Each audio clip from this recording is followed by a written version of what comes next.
Hello, ladies and gentlemen. Welcome to the Wrestling for Life Network. Welcome to another live stream. Welcome to a Feel Good Friday as we bring you Smackdown on the eve of Saturday Night Main Event. A busy weekend coming up, folks. We got lots to talk about, lots to get into. The wrestling's going to be fun, and so are we. Blow up that chat, click the buttons, and make sure. Let's go.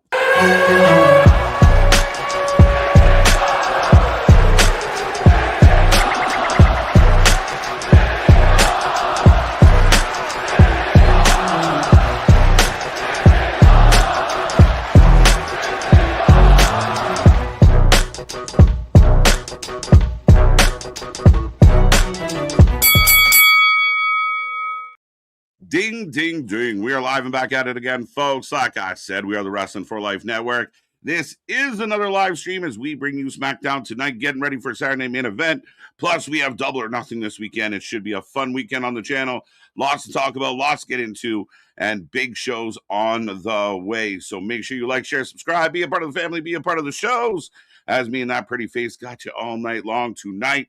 Feeling good. We got Friday. It's a nice one. The weekend is upon us. Hope everyone out there is happy, healthy, and safe. If you don't know who we are, I'm Mr. Every Night KJ White, the Iron Man of YouTube. That is Big Nick. Ladies and gentlemen, boys and girls, children of all ages, the Wrestling for Life Network proudly brings to you its tag stream champions of the world, the Every Night Delight KJ White. I am Big Nick. Happy Memorial Day weekend as we've, I think, officially crossed that bridge.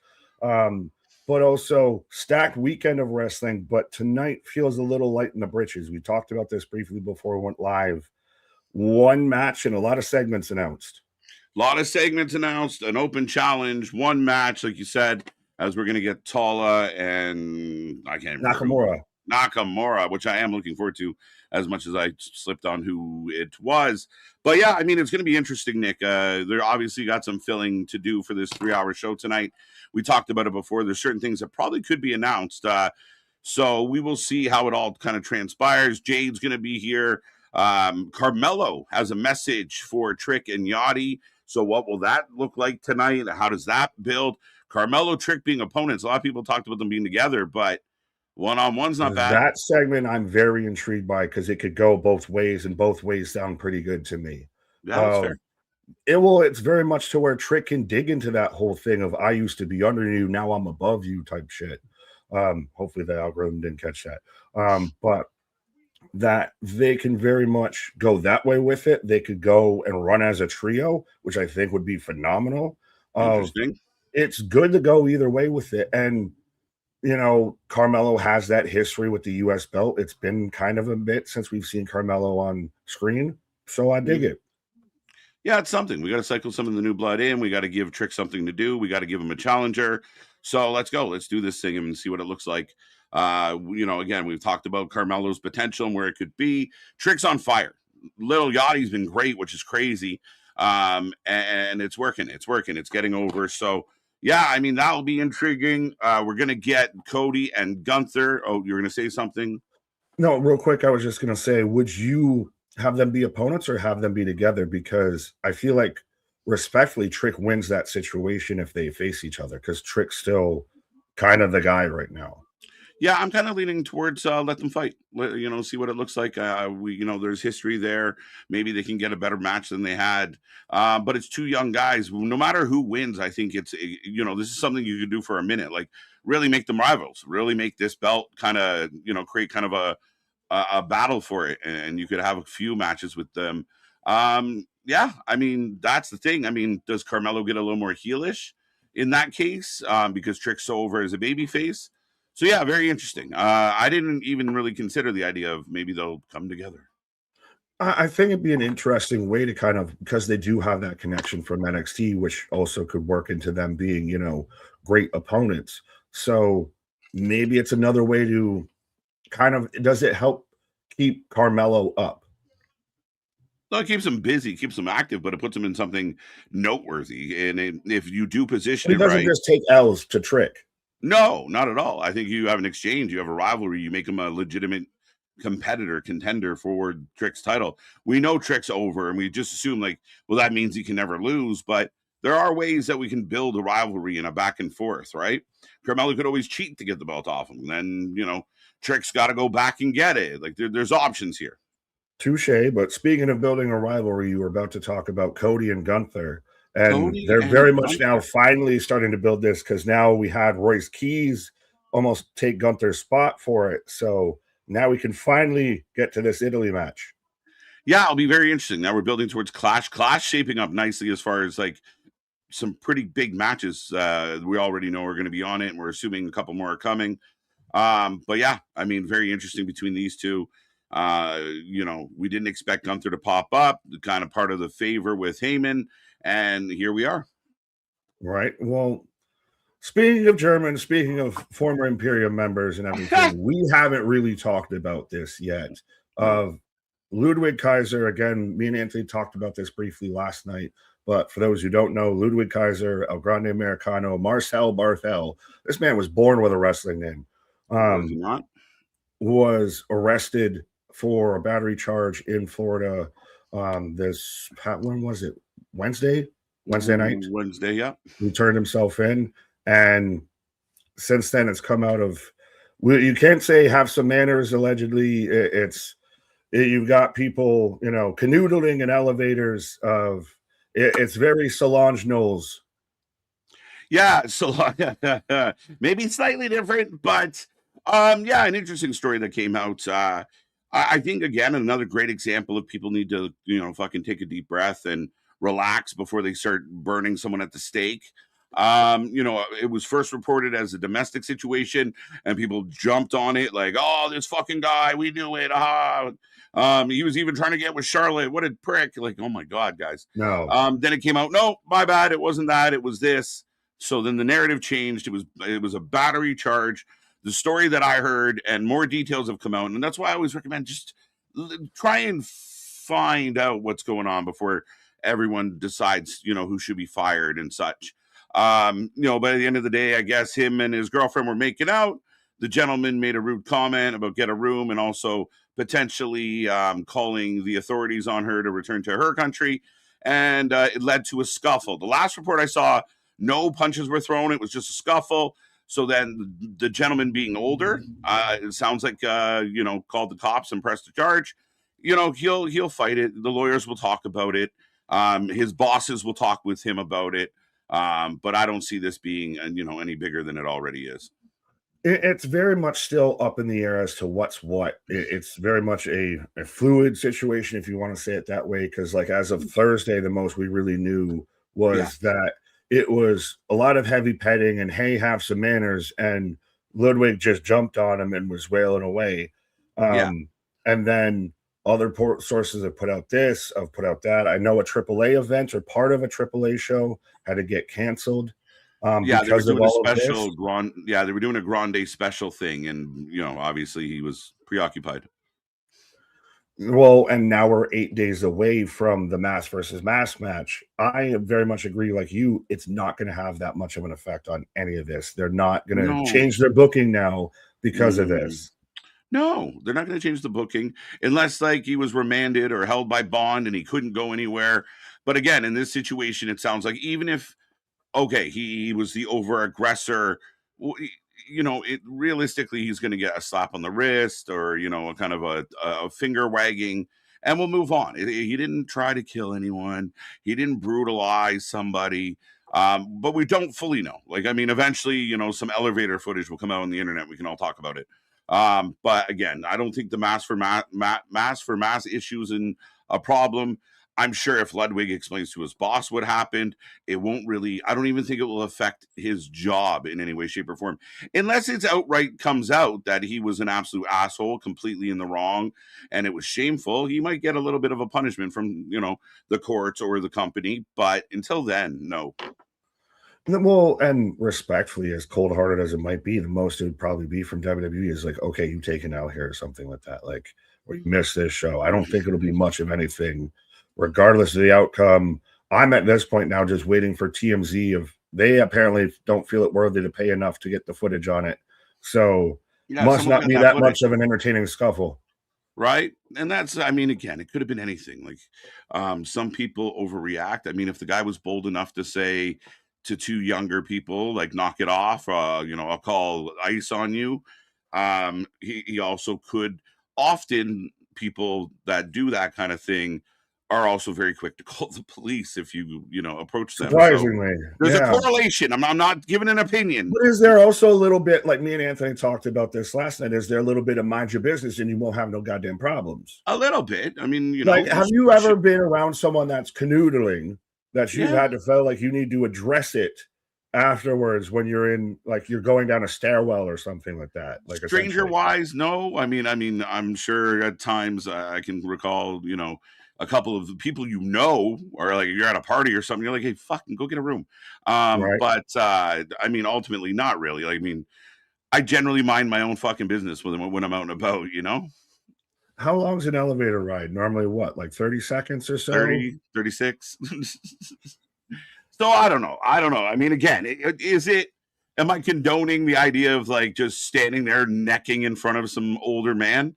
No, probably. I don't even know if he was older. He just lives in the same apartment complex. I don't know where this older story came from. I was under the impression it was like an 80-year-old man that he fucking roughed up. No, I heard that, just people throwing that out as like a whatism of this man. Like, so Ludwig just kicked a cane out of an old man and just beat him down because, he's getting some hot young thing out there in the elevator and have some manners. No, this wasn't Abe Simpson. I think he starched out. Yeah, and I mean, let's be realistic, folks. Like, we've seen in the past that, others have had problems or legal People situations. were sitting there doing a collage of mugshots from former wrestlers and everything. Usos have had their histories, their transgressions. Liv Morgan with the marijuana, all of that, the vitamins. Roman's been in there, Brock's been in there, and you name a wrestler, they probably ran into something somewhere. Yeah, varying degrees, and usually, and I mean, if it, Liv, or we talk about, like Brock or others who've gotten like random. Jacob was locked up, and he's a world title challenger.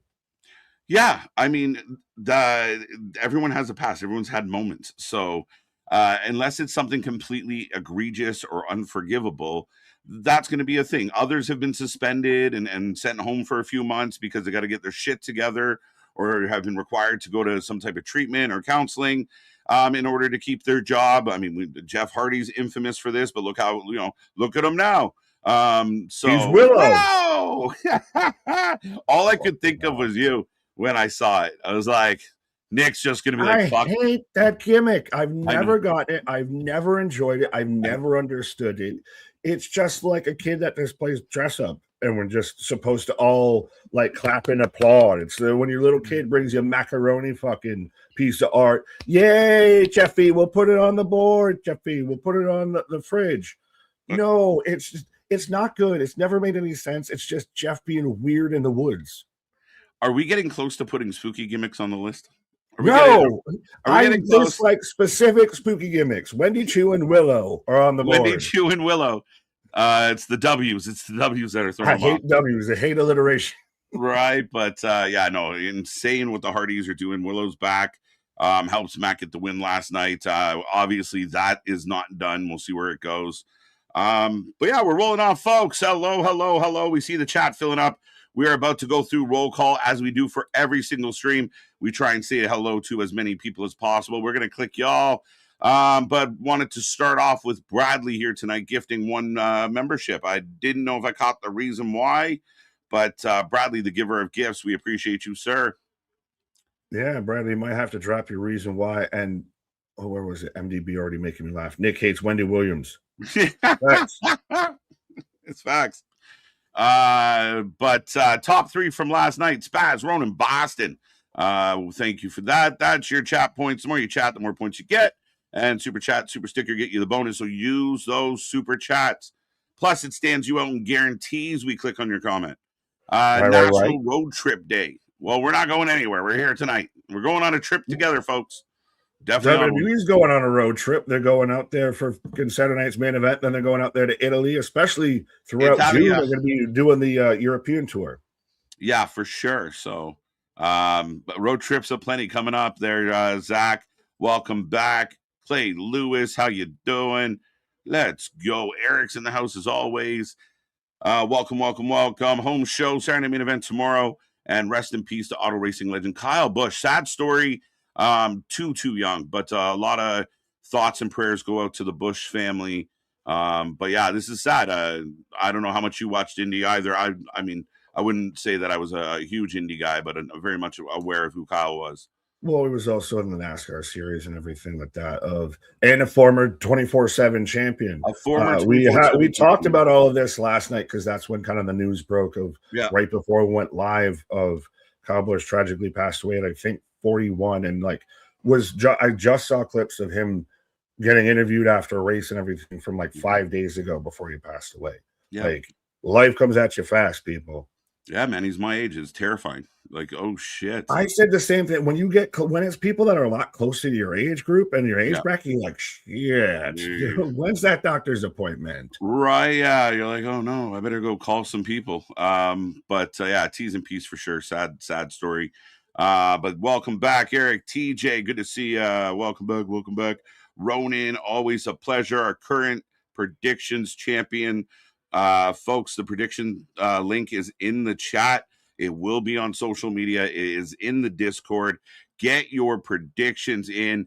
It is Saturday and Sunday, so it will be both shows, Saturday main event and Double or Nothing. Lots of points to get. Lots of chances for, good predictions out there. So get yours in, and good luck to all. Become the champion. Good luck, Ronan, our current champion. Right. Oh, trust me, Tony's going to give you plenty of opportunities to either get some right or get it really wrong. Tony's doing Tony things though. Is he doesn't even have a show because they were both on Wednesday, and he's still adding matches like on just empty days on a random Thursday. Oh, by the way, we're going to do this. We're going to do that. Here's a 10-man tag just cause. The weird thing, what I'm bothered with, I don't mind Boom Boom coming in and doing a little fun stuff. It doesn't feel like it has. Like, I feel like the law of diminishing returns have played out for him. Yep. But like this last pay-per-view wasn't it? It was Boom Boom and a couple people against Shane Taylor Productions. So here we are a couple months later, and you're running a 10-man tag now, but the same kind of group of people, Boom Boom and friends against Shane Taylor again. Like, it's just now even your pre-show is like, all right, we've done this. Right. Well, it should be Shane Taylor Promotions that wins it, by the way. But I had a different theory and conspiracy as I see Geekbox even kind of on my wavelength with Double or Nothing. We haven't seen a lot of Kenny going up to the Stadium Stampede and everything like that. Could we see Win One for the Micker out there? Good old Mick Foley, now that he's going to be out there on the pre-show. Does he show up and help out his buddy Chris Jericho with a little throw some work punches out there? I mean, it's just... You can do it. You do a couple cuts. He maybe does one spot, and that's it. I asked, like, is Foley, like, we know he's got the bum hip, and, he doesn't exactly move around the way he used to, but he could definitely throw a punch. Like, you can get somebody in the corner or, up around the arena somewhere, and I think he could still throw on Mr. Socko. I wonder, is Socko a property of WWE? Is Socko All Elite? Does it? Right? Is it Socko? Right, like if he pulls out Socko, like you have to pull out like the sicko. Oh my god, that's what he would fucking do. That's what you do, a black sicko, like a sock. Oh, instead. Pause. Yeah, no, on all of that. Yeah, go a different direction. Not that old white sock that he had. But yeah, I thought of a terrible thing I was about to say, and I'm not going to say it. But I also have a side question. Which is the song that they play throughout most of the match? Because especially with these Anarchy in the Arenas, these Stadium Stampedes, they play Let the Bodies Hit the Floor. They play O-E-O-E-O throughout the whole match. So which song do they play? Is it question. Judas? It better not be fucking Judas. Oh my god! Clip this, please, by the way, because 100% this definitely needs to be discussed, and we need to get right. What song will it be? What song do they play through this show? I mean, if Kenny is, if they're like, oh no, where's Kenny? It could be his song for a while, as the last entry. That's what I was originally. That was just on a loop. Yeah, but can you use that because that's WWE property? That's probably WWE. You just have a car crash and just a guitar riff, right? So. Does Mick Foley have an indie favorite that he would come out to, like Santa Claus is coming to town or something? If you like pina coladas. Rest in peace to Rob Bass. Yeah. T's and P's. I came to get down. What's up, everyone? Before we begin the chat, our T's and P's go out to Bush family. Kyle Bush had passed away at 41 due to being hospitalized for an illness during All-Star Weekend. Facts and T's and P's. J Boy's back with us. MDB, the Knee Pad Patrol, the Iceman is in the house. Let's go. I'm waiting for the stream that MDB doesn't mention Drake. Good luck. I'll let you read this one. Bills on their face, that's why they ducking Drake. You ain't never heard a sextuple entendre like this before. What now? Bills on their face, that's why they ducking Drake. I mean, duck, Bill. You see what they're doing there? Drake's also a life is duck. Like a hurricane here in Duckburg. I like it. There you go. MDB, sharing the knowledge. Shinsuke Nakamura versus Tala Ronin. Yes, that is true. Z-Man, welcome back. C Money. Wizard, I'm guessing. But howdy. How you doing? Safit's back with us. Let's go. Bradley, we got you. C Money already said hello. OG Dale in the house. How you doing, Dale? Bradley, got you. Mega, I'm back. Whoa, we're in trouble. Nice avatar, by the way, bro. Maybe a couple years late. But still, yeah. I mean, Katy Perry said okay. Well, now. The real winner she's an astronaut, don't you know? He might be too. The real winner of the Mellow Trick match are the Triple H truthers who said all the haters were wrong about him. If you know, you know. Facts. Yeah. Absolutely facts. And I know some people, I get sent to my DMs like these weird posts that are just so out of pocket, just baiting for the sake of baiting. And there's so much evidence against it. It's insane to me. But if you know, Twitter at this point is just, hey, let me say something that's going to be inflammatory or something that's going to get engagement for $10 from Elon. Right. So stupid. All right. Sean Reeder is back. Let's go. Hit all the buttons like Sean said. Patrick Michael's in the house. Dennis, I see you. Damien got you clicked already. Mr. Chris back at it again. How you doing, Chris? How you doing? Lots of names. We love seeing it. Dark back with us. Let's go. Unbroken back in the house as well. His vibe. Ludwig did nothing wrong. If Moxley did this, KJ would be splitting a blood vessel right now. Facts. I'm not sure the context, but yes, probably. I'm not even fully sure. If Moxley was in Ludwig's spot, would have you been angry at Moxley battered somebody? Oh, I don't know. That's my only assumption. I'm just making assumptions. I could be wrong. That's fair. I mean, I'd like to think that if Moxley, justifiably shook someone up, as much as I think he's a shit wrestler, I don't think I'm going to unfairly, point the finger at him if he did something. Now, generally with Moxley, I imagine it's an example of him out there trying to be tough. In that case, yeah, I'd probably fucking lose my noodle. Well, I mean, at the end of the day, we dislike them as wrestlers, not as human beings. That's the thing, is I may have an issue with your performance, not as you as a human being. And that's Ludwig acting as a human being in that moment. Yeah. And again, if he was acting like an obnoxious idiot and, overtly making out with, if you're staying in an elevator, two people are fucking doing that, it's fucking weird. It's uncomfortable. You're like, why? You have questions. It's like 30 seconds, but I get you. For good or for bad, though, that's him just being a human. That becomes completely separate of how I feel about you as an in-ring performer. Yeah, I mean, fair is fair. I mean, especially right now when you're kind of sitting on the top, they've made all this hype for your AAA thing. Even if the guy was a dick, why risk it? What if the guy fell and broke his hip? Now they're charging you with something else. Or dude has a heart attack because you're shaking him up. Assuming he was I don't think he's that much of a loose cannon that you sit there and say, have some manners, and he just swings. Like, he's not, a Sabu or something. This isn't the old ECW territory days. Yeah. This guy's got millions on a contract that he's got, locked up as he's about to go into the biggest match of his career, arguably.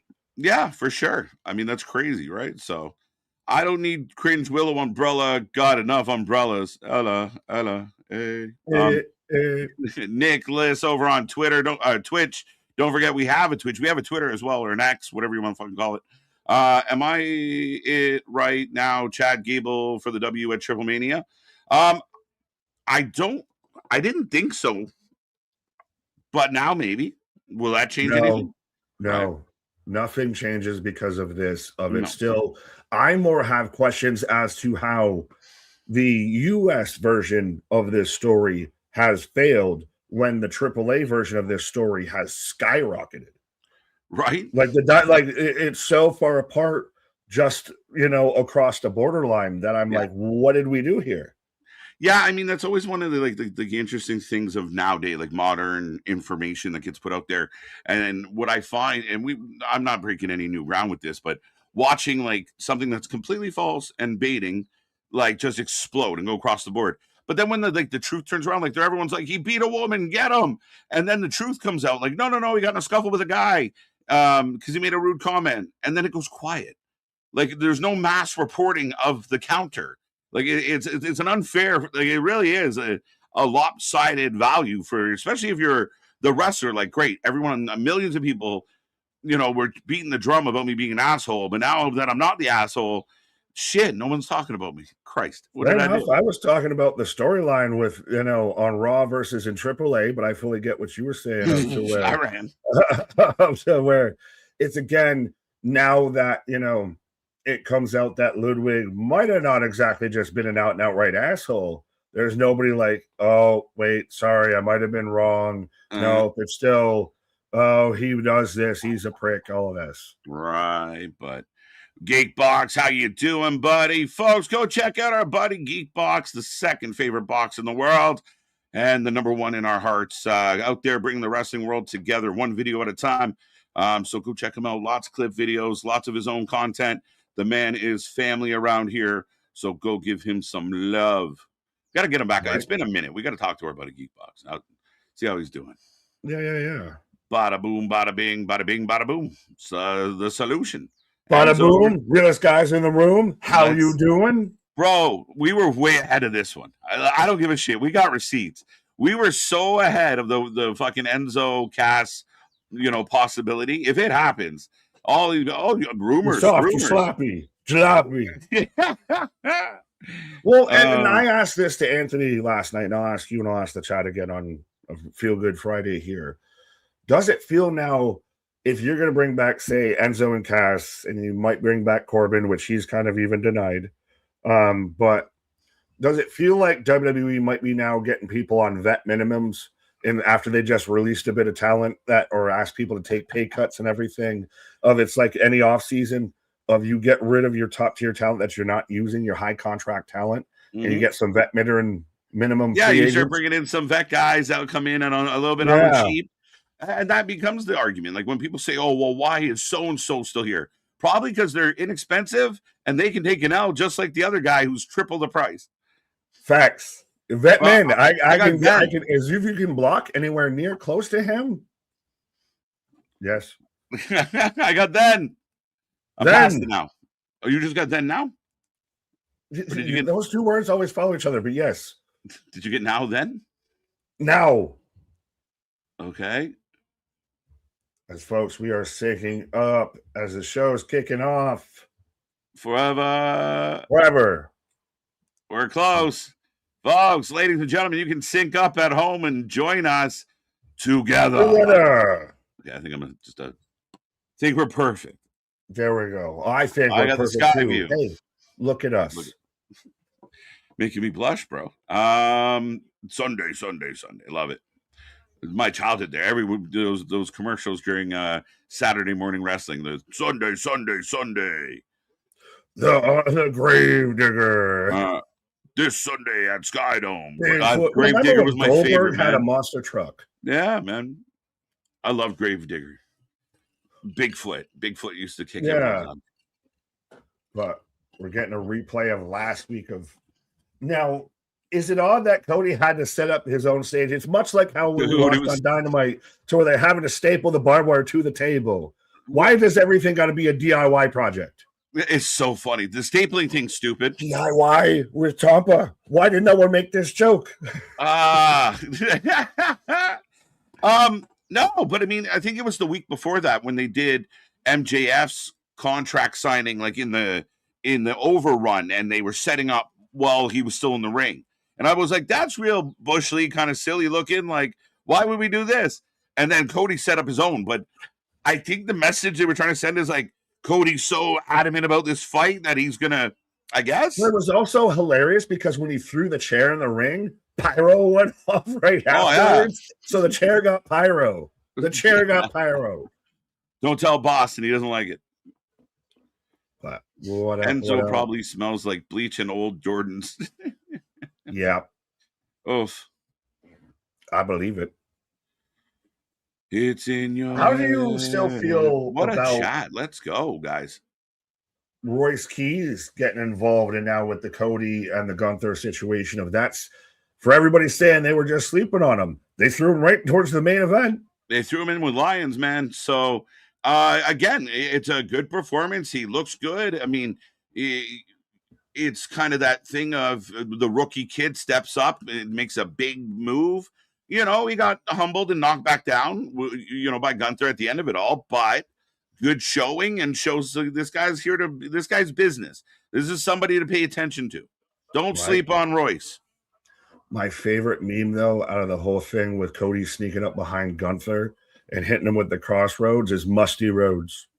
Musty Rhodes. Oh, take me home. But Shinsuke, MFT on the other side. The new reduced MFT.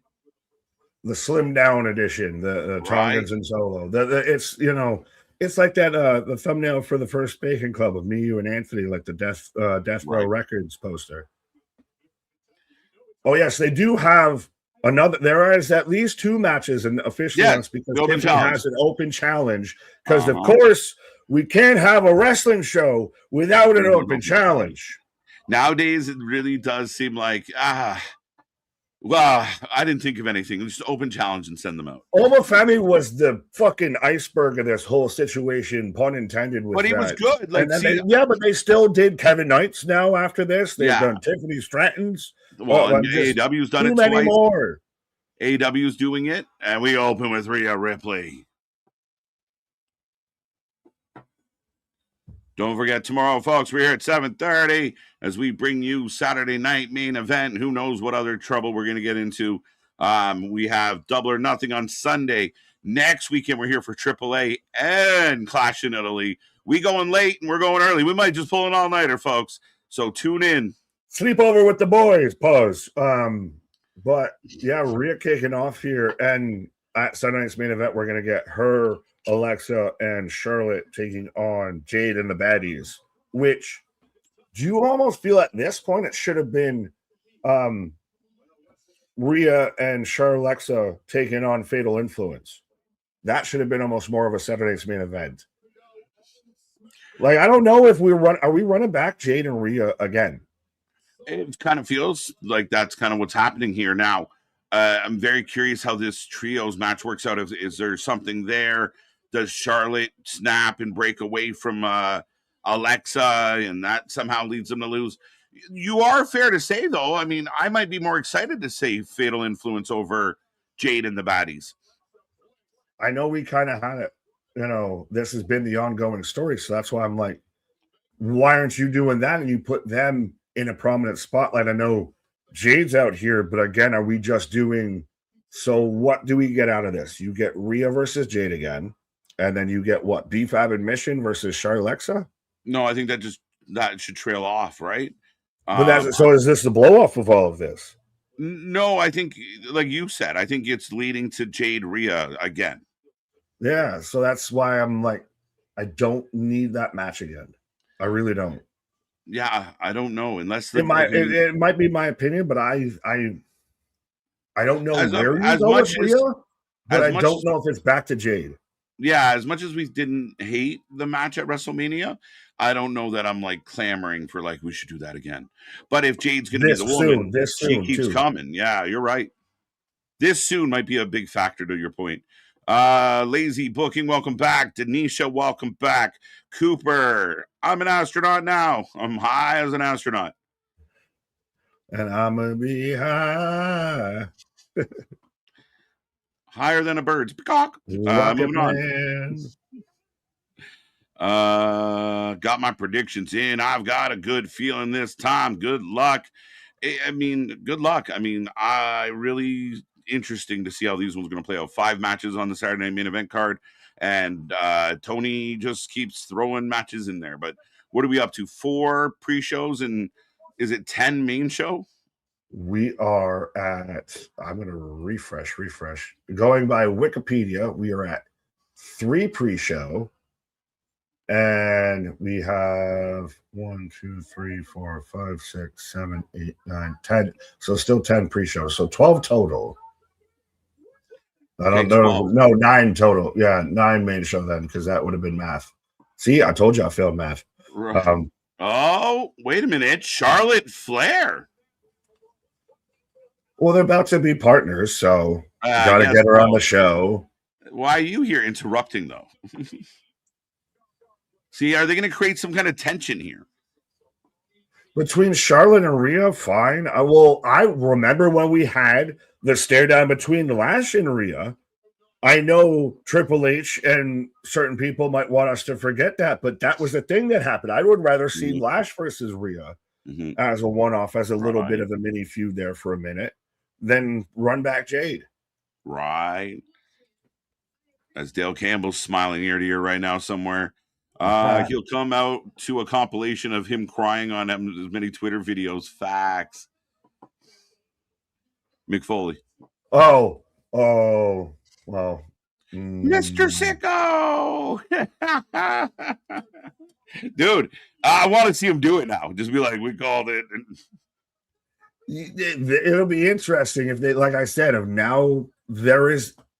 seen people clamor for one more match. I don't want that. I'm more of, if he just is in there, throw some, like I said, because Mick is always super vocal when he throws a punch.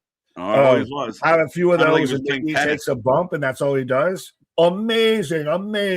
It'd get a huge pop, right? Like, even if it was like in Queens, New York, Queens of all places, right? And even if you did that moment where, Sharuka here, she's got to knock this off. Charlotte somehow is trying to age backwards. She wants to be fucking, Bernice fucking Button. Yeah, I mean, fair enough. You went there. I'll give you credit. Me a minute. Yeah, but I mean, I don't. Can I fill out a form to be divorce number 4? I mean, I don't think she's that bad. And this is the most I've actually liked Charlotte in a minute. Is her doing all of this. So this is why, again, I know you keep fighting me on it because she can't stand on her own 2 feet, but I want to see her get a bit of a run outside of this, go back to the singles. If she goes babyface singles, I think it's gonna fucking just hit a wall. You gotta let the kid take the training wheels off. Training wheels? She's been here for 2 decades. So then what's the hesitation? I just don't think she can be a good singles babyface. The only reason they like her is Alexa. And that's the only reason I like her is Alexa. But Alexa is just kind of there. As now we get Fatal Influence. So see, this should be the match on Saturday Night's Main Event. I can't say what I'm thinking. But I feel like JC might have put an addition on the house. She might have raised the shingles. I don't know about that. Or it's a good support system she has. I think she's very much she's got a great support system around her with Fallon Henley and Lady Reed, which Lady Reed very much got a fast track onto the main roster here. But this should be the match that we get at Saturday's Main Event, not Jade and the Baddies. Pipe down. She's good. She's got that Liv Morgan, insufferable, I can say this because I'm married to one, a New Jersey girl kind of accent. Right. But I hate you. Yeah, and she, Liv still has that lovable side to her. JC has less of that. She has more of that. She's early Liv. She's Liv initially. Okay, yeah. Fallon. It's a cutlet, guys. It's a cutlet. Veal Parmesan cutlet. Yeah, good cutlet. You can't go wrong with a good cutlet. Yeah. I'm not here for the back and forth. Lexi and I tonight. Well, see, stop. I get we get cool matches, but stop advertising them during the show. Advertise them before, so I want to watch the show. Yes, you're right. Now, I don't mind like an opening segment kind of leading to like an impromptu match. But it's all like the whole show is that. Like it's every week. It's every week. Like the theory of, well, tune in and find out, which is fair, but I just feel like they're not quite advertising enough. But how many times can you do that before it just becomes fucking lazy? That's my kind of thing about it. Right. It is a good question. I love Laney. Underrated. And again, fast tracked. Think Jasmine Nick steps away. Laney jumps in for a couple months, and here she is on the main roster. Somewhere just right. But Laney's got a great look. Fallon looks like $1.5 million. JC looks great. No problem with the mic. Like they're over already as a fantastic heel group. As we go back to Tama and Nakamura setting up the one match we did have announced. Yeah, but Nakamura missing AJ Styles so much, he's got his haircut now. Boston, I'd even strengthen that by saying I think it's something SmackDown kind of needed. I think the Tiffany, Jade, Nia Jax women's division on SmackDown has not been exciting. Even SmackDown needs to find its identity. I do think they could shuffle this deck a little because we talked about, Chelsea was U.S. champion and that was fun, but she didn't really have any good challengers. It was Mission and B-Fab, and then Road Dogg got fired over it. Right? Like, you keep running back the same shit. I like them because they're getting big reactions. The fans want to see them. It's working. I would agree with that kind of that they brought a boost to the scene. Oh, very much. Of SmackDown's women's roster has almost honestly been the better part of the show. Mm-hmm. It used to be the U.S. Open Challenge, and then Trick got it, and we ended the Open. Oh, Royce. And there's still clearly big issues between Tama and Solo. Well, and then even Royce is now involved with Solo of, you cost me a title shot. And he, Tonga squares up. You want to go, big man?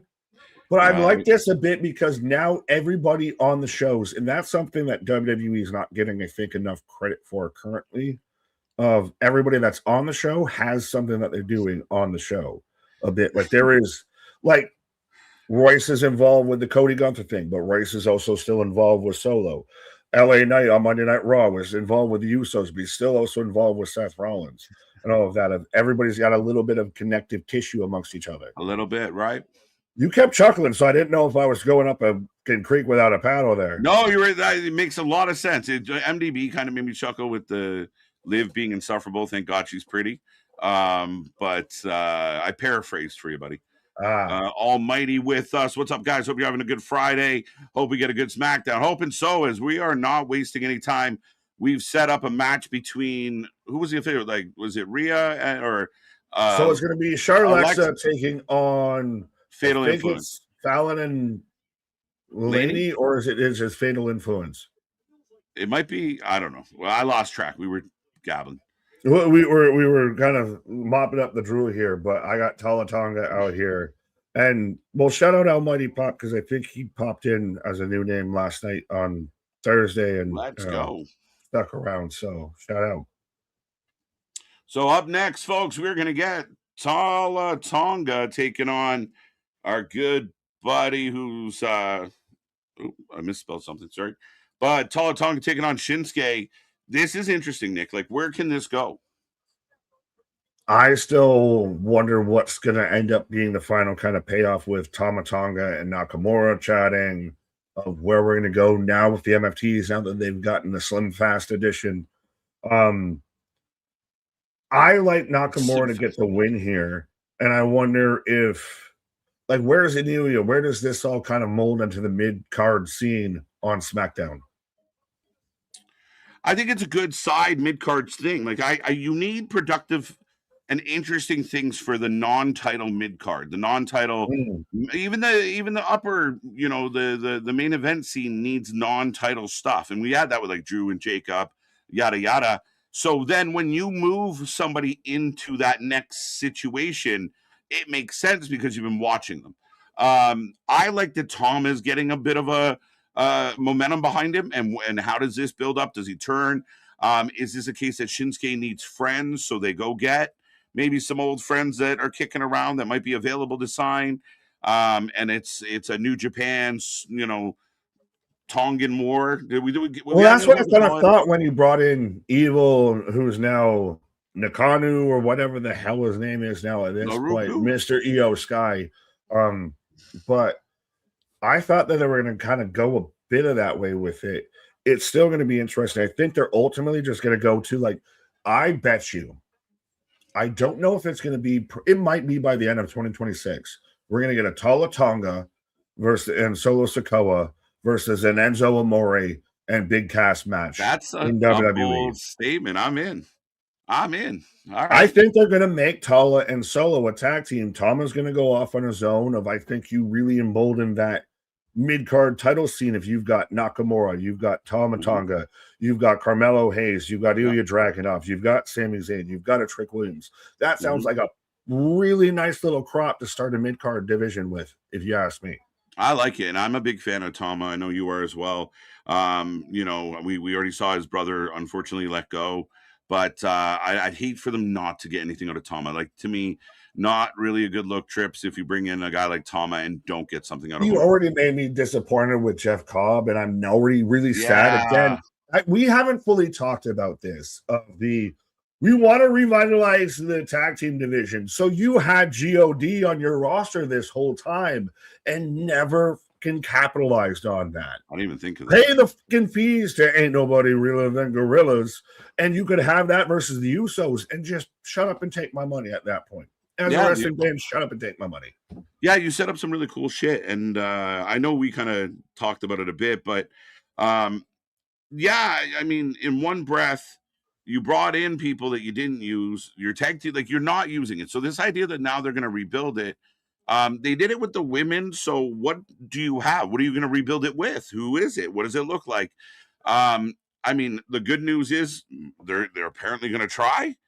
The bad, the point is, like, when you talk about Jeff Cobb, like, think of the guys that we saw sign with WWE that we were so pumped for because we thought that would never happen. And then they came in, like MCMG signing in WWE. The whole wrestling world made a big deal about that. And then it meant zero. So Trips is on the hook for some of these signings and underutilizings. Well, and is Malachi Black dead in the water at this point? Has he just become the fish in the barrel? MLW. And does MLW start to carve out a niche? We were even talking last night about now with what they've got out there, of Cross as your world champion, of what they're starting to kind of do. If they were to take more of that TNA route, I think they would have a valid fight, a dog in the fight. We're in the back with Lexa and Charlotte. Keep an eye on Charlotte. She's starting to get like an attitude.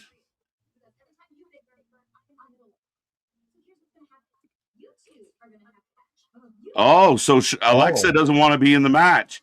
Rhea and Charlotte have to find a way to get along. It's not me. Look, it looks like Charlotte got a new chin. Oh, don't you say that. I just said going to run wild with that. But no, I do get what you're saying of Charlotte's very much now, like even right there with Alexa saying, no, every time you pop off, I now get involved in some shit just because you got a problem. No, you deal with your shit. I'm catching strays because of you, so get your shit together. Me for? I wish Charlotte was more like her dad with her promos. That's why Drunken Unhinged. What?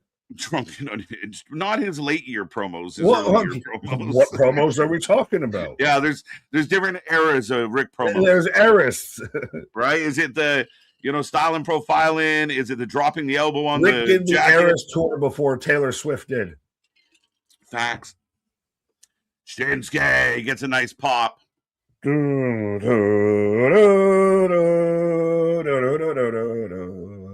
I've missed hearing this theme song. Like, man, it's still. I always hate when this man's on the bench because he wants to go surfing or whatever. Yeah. What a life. Again, people are like, it's so funny because there'll be like rage of like Nakamura, and then you'll see Nakamura quoted or in an interview being like, I love life. I was having a good time. Like he's so this man chill. Is just, he's so going to live good. 10,000 lives outside of wrestling. He just wants to serve and be a photographer and everything. It's the same thing like with Asuka, which, hey, everybody, Asuka's still with WWE. She actually did just need to step away from some personal stuff and everything. But you never know who's ready for Asuka. Right. Crazy shit, bro. Right. They both live Morgan Batter. I think that was Ludwig that did the batter. That's a bold choice of words with I think Ludwig that's been going on lately. Yeah, it's not Liv. I mean, I'd have her batter with some fries and chips. We're good to go. Jasmine Nix is still a generational hottie. Yes.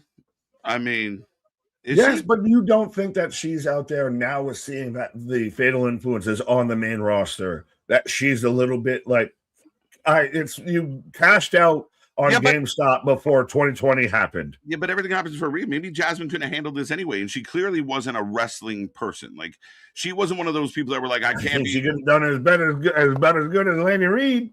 Laney might be better overall, man. Overall, fair, but I'm saying right now. But I mean, the girl had peach for days. I'll give MDB that. But let's be real. Royce Keys, cousin of Alicia. Facts. I have an open challenge. Match is on fire. Right. Jose challenging the WWE writers to make better storylines. I would argue that there's been some improvement. Well, I almost at times feel like we owe Road Dogg an apology. So it may be, right? But also, I think, again, we've made heavy petitions of if Coach and Bro can do it, then I think we can petition to be in booking or a creative room too out there. Right. Now, as Almighty is kind of pointing out, I mean, the connective tissue with Tala and Shinsuke, I mean, to a lot of people, this is a huge match. Like I know it's just like an opening SmackDown match, but Tala fighting Shinsuke is a big deal. I was literally that was the next thought of my head of it. This is Hikuleo versus Shinsuke Nakamura. This is for a New Japan fan. This is a little bit of, modern New Japan meets classic New Japan these are two eras going at it a bit here. Now, granted, I wish that they used Nakamura a bit better. Like, if you gave me a Nakamura Trick Williams match, how does that sound? Yeah, it works. I mean, I think anything works. I think two guys can make that good match. The one thing I was going to say earlier when we were talking about like people and kind of the love for Shinsuke, but you kind of see the contract that Shinsuke is on, similar to other veterans. I do think that some fans forget that Shinsuke is a veteran. Like I think they know a lot of his WWE work, and they're like, he's only 28. Shinsuke, is a vet. He's put miles on that body. Oh no, 100% of that's part of why I like. So him and AJ Styles respectfully have a special place personally in my heart when it comes to pro wrestling because of their Wrestle Kingdom match, which is what made me go hard in the paint for WrestleMania 34 when they had their rematch. Yes, I knew it was WWE, but maybe they could do something cool. And it's actually the first time that me and the missus watched a wrestling show together. And that was the same Kofi Mania and Nakamura, AJ Styles. So, yeah, I'm always going to be a Nakamura mark. Right. No, 100%. And I completely understandable. This Shinsuke Nakamura theme is always a banger. It still hits. We get pumped to see it. It just works. The way he kind of gets into it. I know some out there like the Jimmies, why is he shaking? He's into it. Yeah, but it's a song that you can throw on a playlist and still just listen whenever. Like it's one of the few wrestling themes that just slaps outside of wrestling too. Right. Ric Flair dropping the elbow on the Phantom people. Him dropping the elbow on his jacket was my favorite. You take the jacket off, throw it down, hit the ropes, and give it the old drop. Woo! Let's go. Better crash out from Ric Flair. Him crashing out at Eric Bischoff or him going at Jay Lethal, doing the Ric Flair back at Ric Flair. They're both so woo! Good. That's my line. That's my line. The woo off was so good. It's such a classic moment. But I also, though, again, with him going off at Eric Bischoff of, you fire me, that's when he first was doing the, throws down his shirt and elbow dropping the shirt and everything. Just down and this man was declared mentally stable, but, just down to the gitch. So funny. I wanted to click on Almighty. I believe WWE is trying to find a way to get these wrestlers with a Japan background a reason to wrestle in a dream. Some type of string style division. I don't know if they're going full like division, and I mean that'd be kind of cool, but that'd be like almost like a play on like the pure. But I think it's just trying to get them together, right? You set up something, you can bring in other factions and make it work, or build something that matters. You don't need to call it that division. You don't need to call it the work rate division or anything. We've said this for both versions of WWE's mid-card titles. Have one that is your, to the fans, I guess, work rate division. If you have just classic matches that we were having before with the Open Challenge, like you give me a Nakamura versus, I don't know, Carmelo Hayes, and it's a hell of a match, and that's a number one contenders match to take on Trick for the U.S. title. You don't have to call it a strong style match, but you can wrestle strong style. You get it. What I would like to see, though, and I mean, as it stands right now, the crowd's a little bit on the quiet side.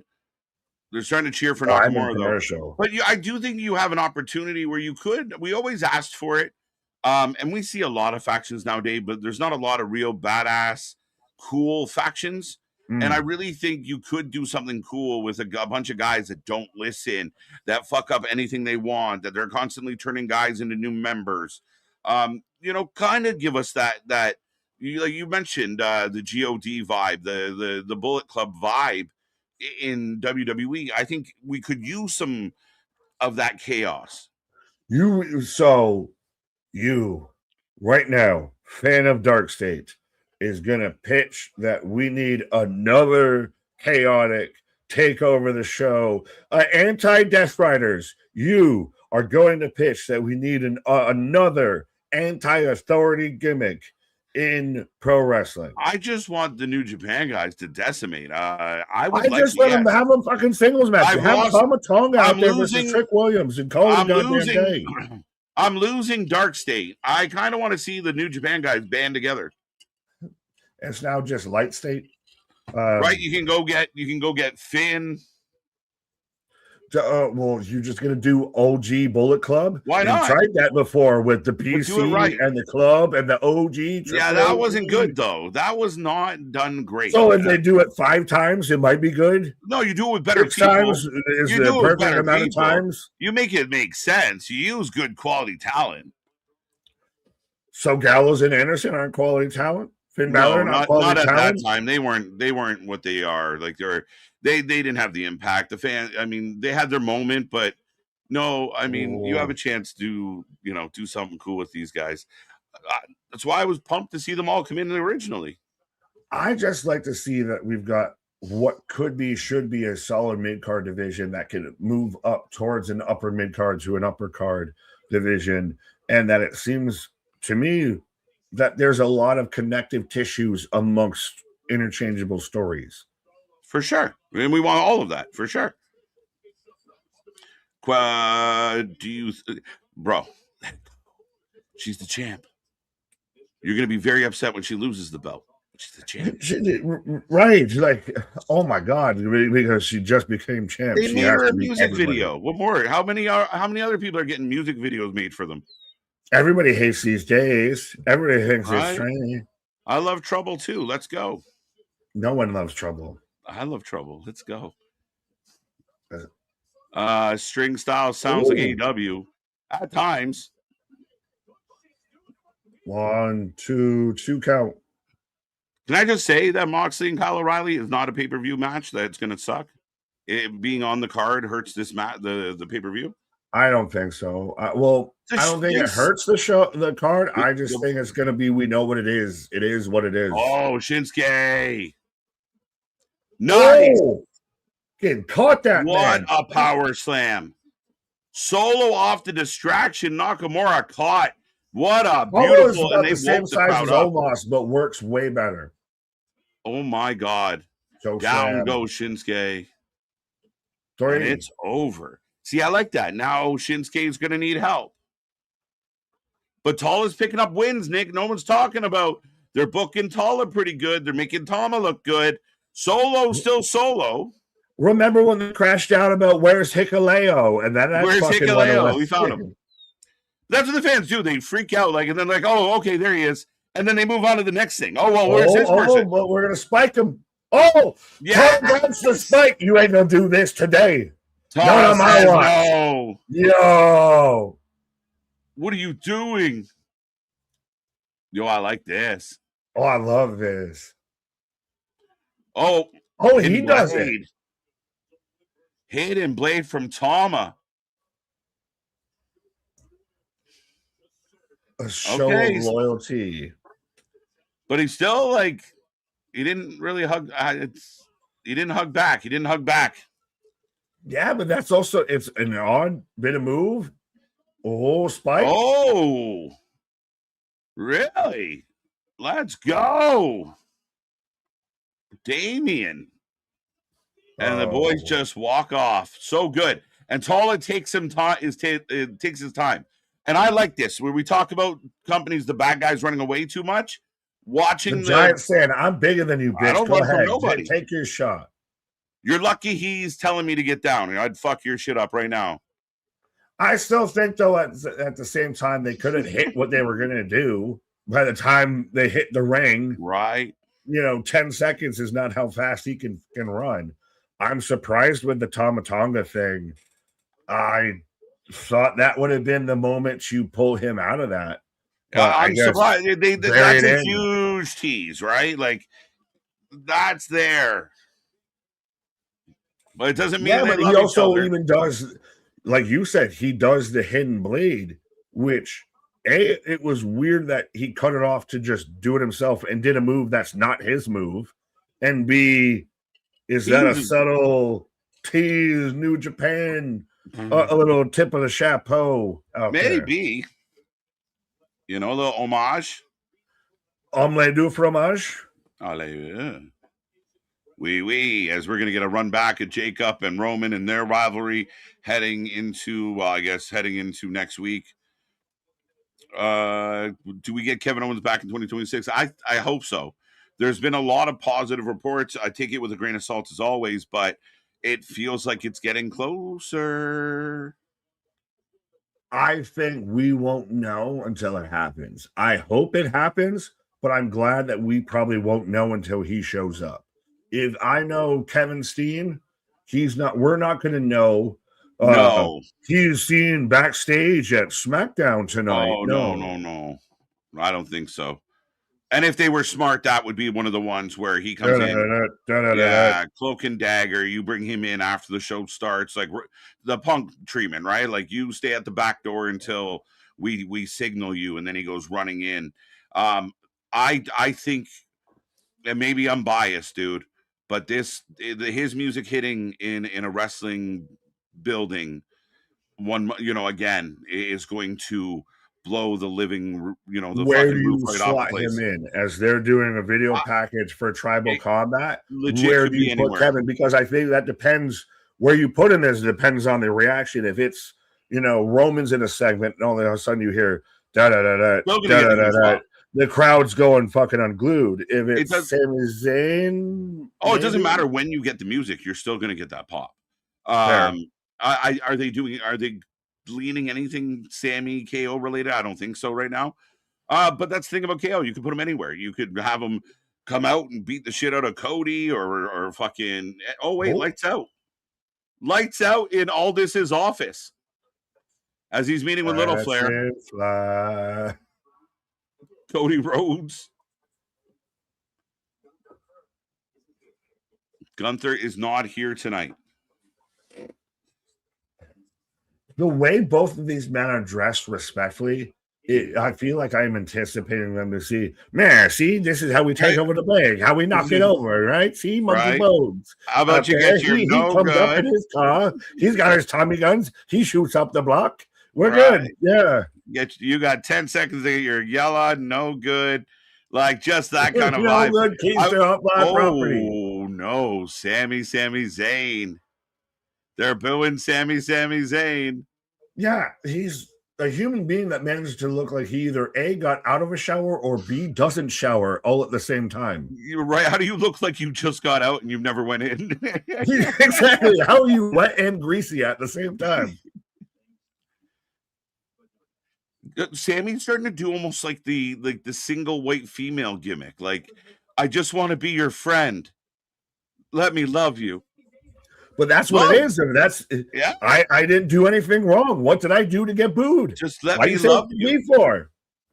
Now he's yelling at all this. Yeah, what are you doing? He's out here in just a gray shirt. He's slowly becoming unhinged Sami. That's what it is. Yeah, he's kind of going through that downward spiral. You greasy son of a bitch.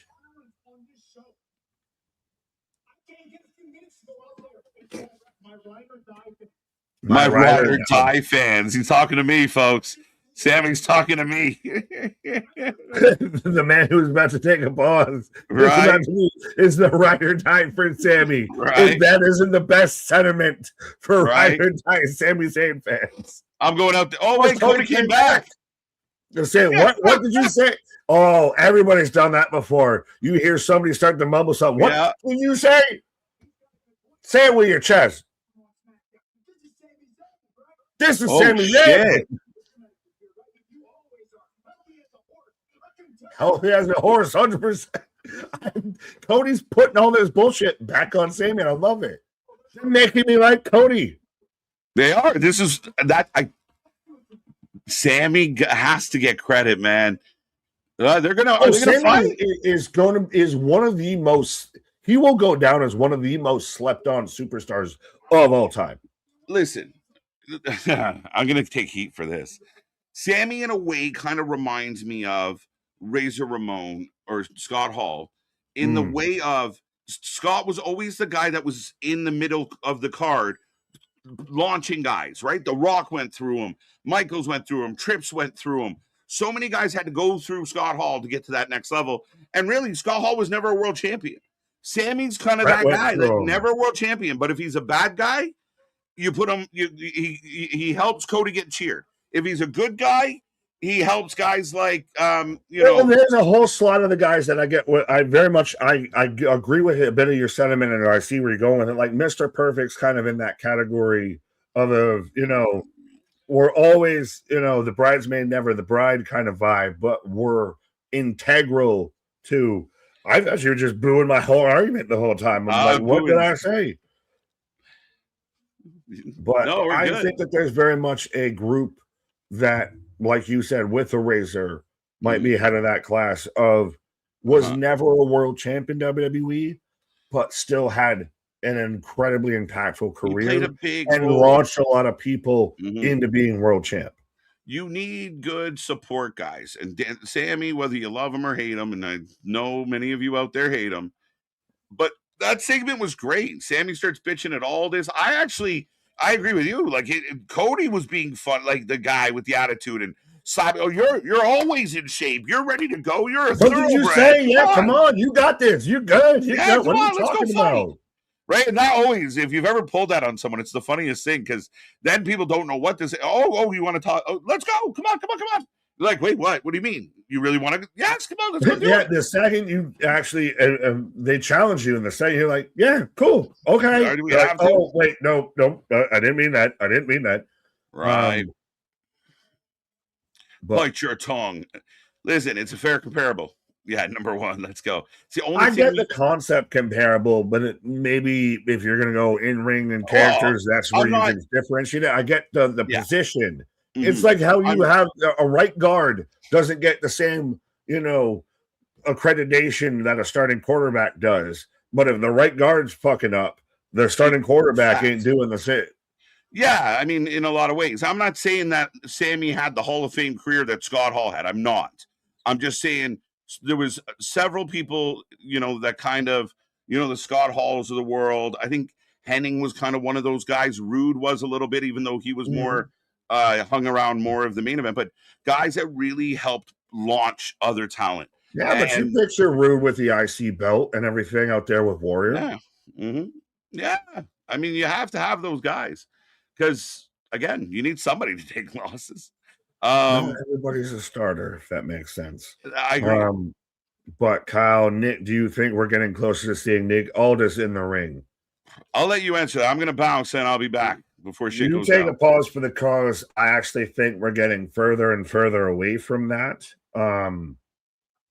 I think that they had kind of teased it a bit towards some of the stuff they were doing going towards WrestleMania, maybe with Drew McIntyre, who's allegedly going to be on the card tonight, allegedly going to show up. Maybe you could lean that way. But I think beyond that, they've kind of pulled away with that.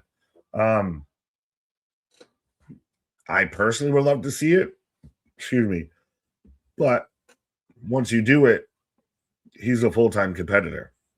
You can't put the genie back in the bottle with that one. Once he does it, he's a full-time. It's not the same, but the closest comparable is a bit like with Nigel, who was just wrestling on Supercard of Honor for AEW. Once you pop, you can't stop, to quote the Pringles.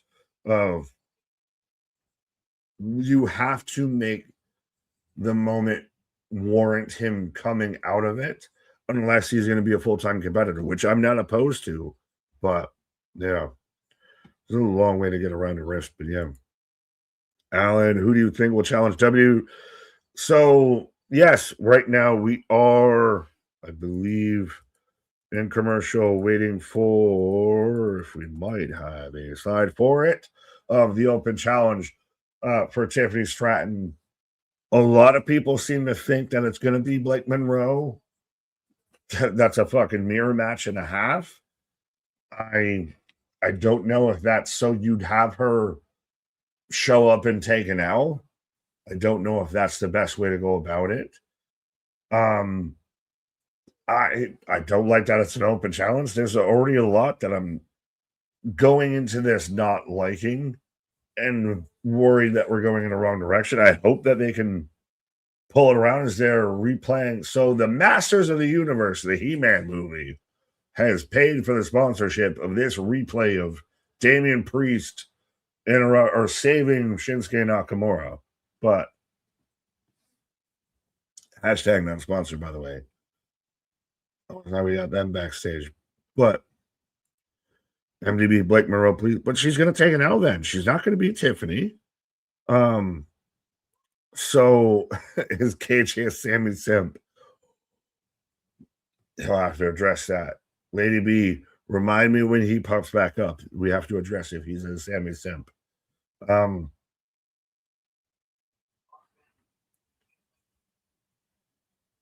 Oh, Thomas talking straight to Solo. For family.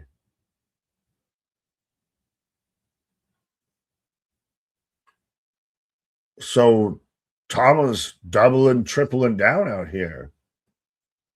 Oh, but it still seems like it's a bit contentious. But yeah. So it looks like the Tongans, what's left of the Tongans, are locked in with Solo. But Tiffany versus Blake right here. If Blake loses, then so do you have her in her debut match take an L? I don't know if that's, the best option. Yes, Vin Diesel. For family. I want a mashup compilation of all the times the Samoan has said family on TV, on wrestling TV. So the irresistible forces. Oh, is Lash going to wrestle? Because she's the only one that looks like she's in a bit of gear out here. But how you doing?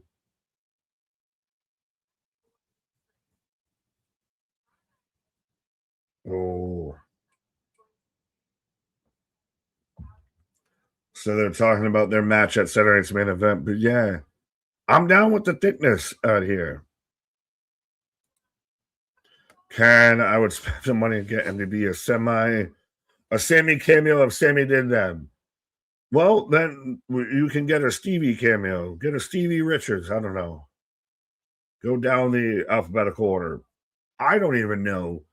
Would anyone actually ever want a fucking cameo of KJ or I? Oh, God. What did I just say? Nick, again. Would you have a laugh if Danhausen win the Indianapolis 500? What milk do you want Danhausen to drink? That's all of the sus of a fucking comment. If I've ever read a sus comment before. But it would be funny, I guess, if Danhausen won. I don't know if I want to judge what milk he drinks. Homelander, but yeah, as we've got Lash taking on Tiffany. So Lash answers the open challenge. So again, the Blake Monroe conspiracy remains of where might she ever be? Is she in the Veer Mahan paradox of always teased to appear but never does? But let me know who you got, whether you got Lash or Tiffany for this. Personal choice. I hate they're making me pick against my loves, but Tiffany's has Tiffany fallen off? Has Tiffany time run out a bit? Is she still held in the high regard? Is she viewed the same she was, a year or so ago? I don't know. Yes, Lash 100%. I got whiplash from seeing Lash Legend out here on my screen. Got me caught up. They always got some wild comparisons. Well, wow style. I don't know. You can have that. Blake is doing pretty shows for SmackDown. Well, so far she hasn't done any shows. Oh, are you trying to say pre-shows? No, most she's been is just video packages. I thought Twitter told me it was supposed to be Tiffany Stratton versus Blake Monroe out here in the open challenge, but instead I got the lovely Lash Legend out here, Chokeslam and Tiffany on the barricade. Again, we've had Lash. Now she's out here challenging Tiff. She's about to, Chelsea Green. Chelsea coming to Tiffany's rescue a little bit. Oh, you got to, get some air. But Lash out here challenging Tiffany, about to challenge for the tag titles on Saturday night's main event, and also going squaring up with Rhea Ripley out here. This about to be the summer of, I know Trick and Lash aren't married, but them two together, they about to run this whole summer in wrestling. Between him being U.S. champ and her taking over everything in the women's division. But we go to commercial break as Chelsea Green shows up to try and help Tiffany Stratton, as I'm getting an advertisement for Scary Movie 75. But be a friend, tell a friend, like, share, and subscribe. Arsh is real, Arsh is raw, Arsh is authentic. We're here for anything and everything when it comes to pro wrestling, especially across this whole weekend of, trust me, we're here all day, every day about anything when it comes to pro wrestling. So make sure you hit that subscribe button. We just passed 10K we've got Saturday night's main event on the block. We've got Double or Nothing, and then we go right into Clash in Italy and this, that, and the thirds out there. So spread the good gospel of wrestling out there. Again, save your friends from bad wrestling content creators, bad reactions, the people that only rely on the clips because they have nothing to contribute. Send them this way. Scary Movie seems like it's going to be funny. I might actually go to the theater to see it. If I'm going to go and watch it in the theaters, I need to go and know, like, I'm watching it with a theater of my constituents, if that makes any sense. I need to go and watch it with people who are either in my same age bracket or have the same sense of humor. Because it's still crazy to me that in the year of our Lord 2026, we're going to get a new Scary Movie, words that I've never had to say before, and a new Jackass movie. Do that as a doubleheader at a drive-in and let that can marinate, because The only people that would actually show up to a drive-in are people that would be of that age bracket, not trying to gatekeep, maybe semi-gatekeep. And that atmosphere would, I think, be really interesting. But yeah, as much as things change, the much they stay the same. Say member berries? Yeah, member berries. Wrestling for life over everybody. Again, oft imitated, never replicated, never duplicated. We do what we do because other people can't do what we do. Oh, Cooper, I hope they don't fumble Blake. She could be a Tony Storm of W. No. Not in the sense that I think you're probably going to take that as. I don't want them to make her Tony Storm because Tony Storm is a one of one. I don't think you can copy that. Anything close to it will come off like a cheap copy. She can do what she was doing to be the opposite of Tony, but I also think it's a little weird that they've teased her debuting and then she never debuts kind of vibe. It's a little Vera Mahan, little just a bit outside. But Lash has got Liv Tiffany up. Karen in the corners. We are back in action.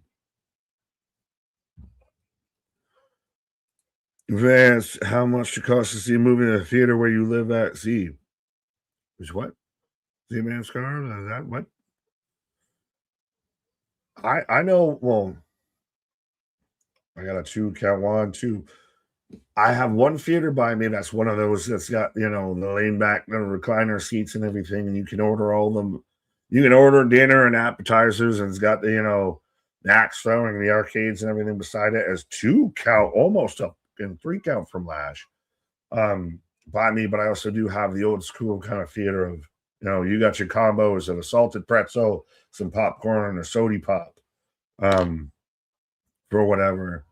Like, you find that balance of, it's interesting to see what the movie going experience now is in 2026, as we've gone on a full tangent, but I'm fine with it because I can just sit here and enjoy watching Lash and Tiffany. Oh, right on the ring post. Kyle, Nick, do you have any early predictions for the women's side of the Owen Hart tournament? I kind of want to see Persephone win, but I've seen a lot of people picking Athena. I think it's got to be Athena's card. I think it has to. It would have been interesting. I'm sad that Willow had to vacate and step out of it, but I want Athena more on my back handspring elbow. Another back handspring stunner. 1, 2, 2 count.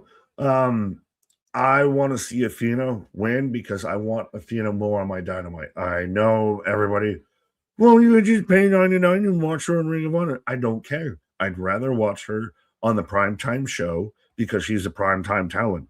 She runs into that issue. Is she so good that Ring of Honor can't afford to lose her? But is she, that was stop. Is she enough to, change the meter on a Dynamite? Out of a Styles Clash into a powerbomb for a 2 count. Vance, what up? What up? Misfit Wrestling. I really hope Julia not being on the show so far means she was allowed to the Nakamura show. Fair enough. I didn't know that was actually happening. And again, everybody can quench the fires with Asuka. She's even came out there and said that she stepped away. Is still WWE, but stepped away because of personal reasons, which I saw some people even weirdly trying to make that shit negative. Like, is nothing sacred? Can nothing be cool in wrestling? As Nia tries to stop Tiff, but I still wish a bit more for Julia. But go Chelsea! Chelsea and Tiffany are going to be a fucking team together. As Lash steps up, small package, 3 count. Tiffany Stratton and Chelsea Green are going to be a team together.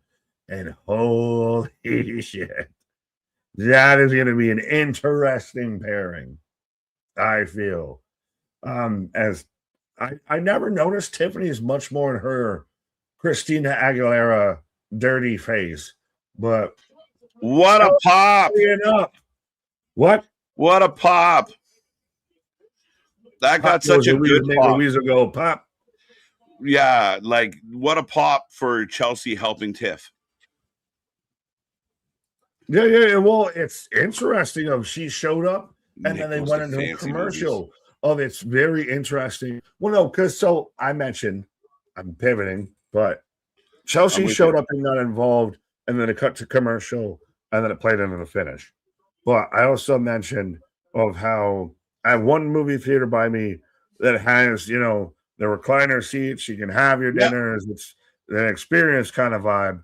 And then you got the one that you travel a little bit over, and you got your sody pops and your popcorns and your soft pretzels. Yeah, and like I don't know if yours do it, but like we have ones that like serve alcohol. So yeah. Which I mean is always a good time. I mean, again, the perfect experience. The drive-in is where it's at. I'm such a drive-in mark. It's crazy. I grew up in one of the last places that kind of had that, but we got one down the road. Like we'll go a couple times for sure this summer. And then like on like long weekends they do like the marathon, like the 3-4 movie marathon, and those are always good times. I think the last one I saw was Weapons. Oh, fair enough. Well, Weapons. I can't even remember where I was getting on about. We were talking about it was either a certain movie or whatever, and I was saying of like scary movie. Yeah. Oh, yeah. Scary movie, and there was something else that I paired with it. Yes, because they're both coming back in 2026, and I was like, if I'm going to watch that in the theaters, I want to be around the people who have been there before. I want to be around my people. So that's more of a drive-in because the only people that would show up to a drive-in to watch that are in our age bracket. Right? Oh, for sure. 100%. I don't even know. Like, I mean, I don't know. I mean, even with Jackass 4, it didn't feel the same. Like, they're just at a point where it's less funny to watch them beat each other up and do weird shit. Like, when you're older, you're like, I know how that feels. Yeah, like, I don't want that to happen to me. You're like, ew, you should know better. Like, it was hilarious, like when we were 20. But now that you guys are like 50, it's so weird. It's like my uncle at the cookout just jumping off the tree for no reason. Like, fuck. What was his name that would jump off like a super bad bro? Or if that's like, I'm going to elbow drop through like an air conditioner on a table of barbed wire. It's like, no one asked you to do this. Yeah, no. What are you doing? Preservation of self should outweigh what you're doing. Right. I'm Uncle White, and this is the tree drop. You're like, no, we're trying to eat. Yeah. KJ is the net whisperer. Well, he's going to whisper me away for a minute here. We're all the chirping about KJ's not even listening. He's just throwing out the right. There you go. I pick up a thing or two as we are on commercial break. And Big Nick taking a pause for the cause, folks. Like, share, subscribe. Don't forget, we are back tomorrow. We got a little bit of Saturday Night Main Event. We're going to be here at 7:30. Get your predictions in. The link is in the chat. Will you be the new champ? You could be. Lots to bet on. You got to go for both shows, not just Saturday Night Main Event, but also Double or Nothing. We will be here live for that this weekend. We got all your favorite. Monday is the go-home show for Clash and the Fallout show from Main Event. Tuesday is going to be an NXT, Yum Yum Central. Wednesday, the Fallout from Double or Nothing. Thursday, they're still building. Friday, we get the go-home show and the Fallout show. And then we go back into more pay-per-views. So we're going to be here for AAA, and we're going to be here for Clash. Remember, TNA is a late show, and Clash is on in the afternoon. It's a brunch with the boys. Let's go. It's going to be a fun one. We go on early. I think we're going on 1:30. So be there for that, as we will be here all day long. Woo! That's a lot of words. How's everyone doing on a Friday night? I take a drink. Woo! All right, let's go.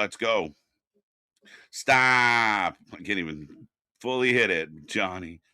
I'd consider it once I get my money up. That's for Sean. Let's go. Oh, is anyone doing? Yeah, let us know in the chat. Is anyone out there doing Club WWE? How do you feel about it? Again, I don't know a whole lot about it yet, so we'll wait and see as it stands. I don't know.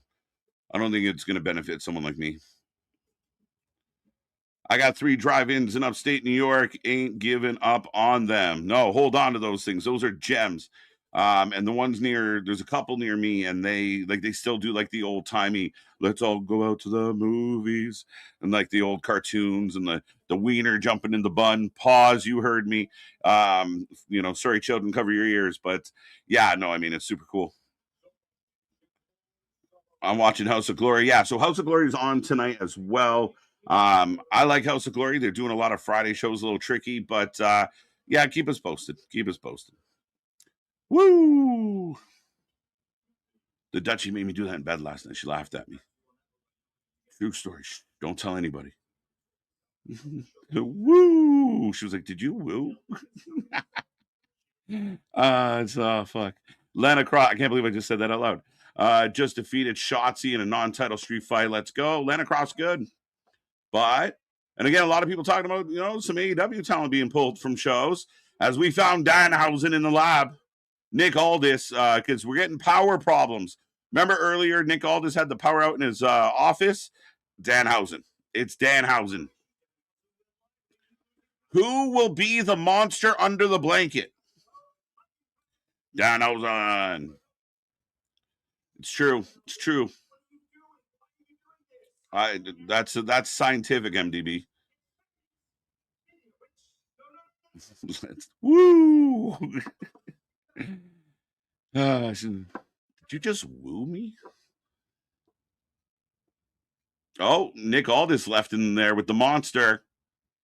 What is this? Is he going to reveal? Oh, he's uneasy. Fans get a little bit of chuckle. Danhausen still has his curse on the Knicks. or sorry, on the Cavs, I believe.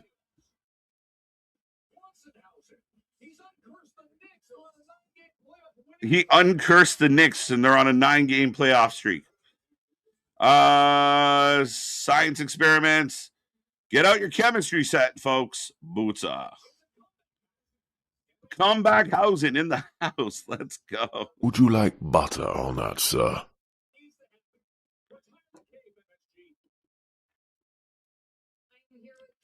Now we're in the back with Kit and Miz.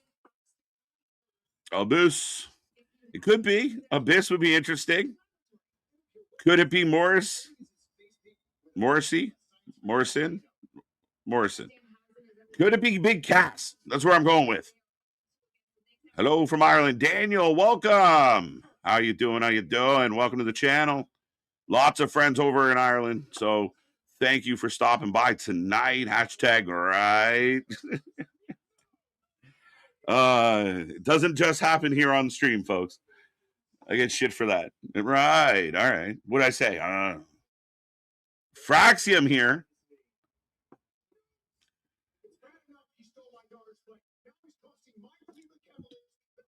So Danhausen not only stole Mrs. bike or daughter's bike, he has cursed the Cavs. Maddie, welcome back. Speaking of people from other places on the globe, all the way down under, sir, that's the best kind of chemistry set. It's magic. What are they doing with Danhausen is genius, because the Knicks start losing. They just say Danhausen recursed them. Facts, right? You're having fun with it.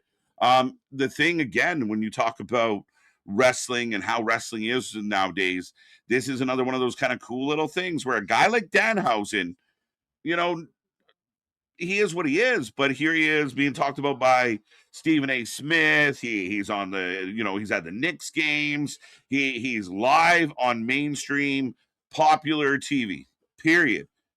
Right? Like, name other wrestlers, like, talk about the other company trying to be out there in such a big way. Look what Danhausen's doing. But here comes Trick Williams. Crowd is loud. That Trick. Little Yachty in tow.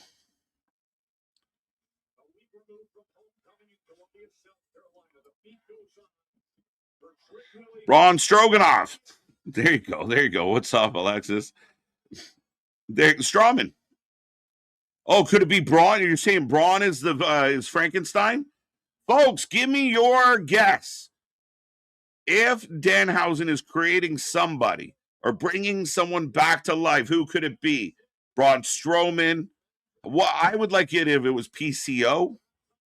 I think PCO coming in to do a quick run with Danhausen and then retiring would be great for. I'm such a fan of PCO, and again, he's been here before, so he'd come full circle. Corbin come in as the Frankenstein. Nick Vanhausen. Ronan all about that Trick right now. Okay, Alan. I don't know if that's true or not, but I appreciate the news. Good for her. I mean, she is a talent. I mean, I'm such a big fan. Present a guy like a star, watch him become a star. Present a guy like a geek and watch him become a geek. See money, almost philosophical, my guy. Waxing a little poetic here tonight, but yeah, exactly it, right? They are what you want us to, believe they are.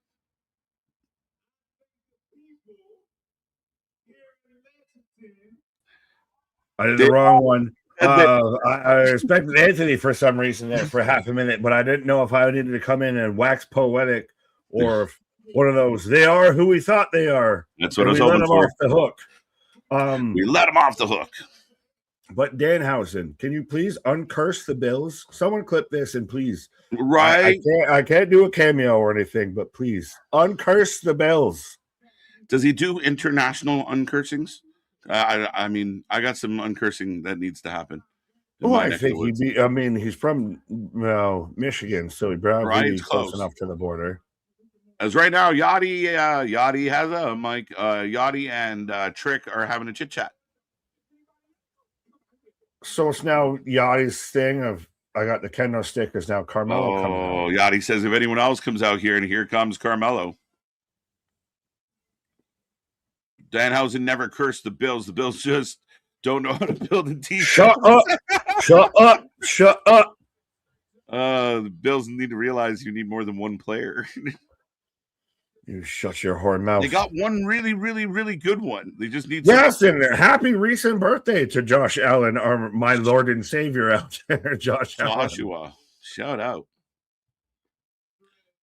How about the Montreal Canadiens? I don't want to hear nothing about y'all. That's crazy. This is nightmare fuel for if you're a Leaf fan. You got either Mitch Marner, who's leading the playoffs, who we just ran out of town because he couldn't play in the playoffs, with Vegas, who beat Colorado, who saw that coming. And then Montreal goes in and thumps on fucking Carolina a little bit. And I mean, that's just horrible. Every time they're successful. You mean like Kansas City to where we've lost to them a bunch of times and we literally traded draft picks to where they picked a fucking wide receiver that helped them win the Super Bowl? Yep. Or to the Patriots to where Stephon Diggs is out there helping them can make a run and everything like that. I feel your sympathy, sir. Whoop that Trick. So hey, he doesn't even acknowledge you did that. Carmelo giving him his flowers. But this is where it gets interesting of it's it.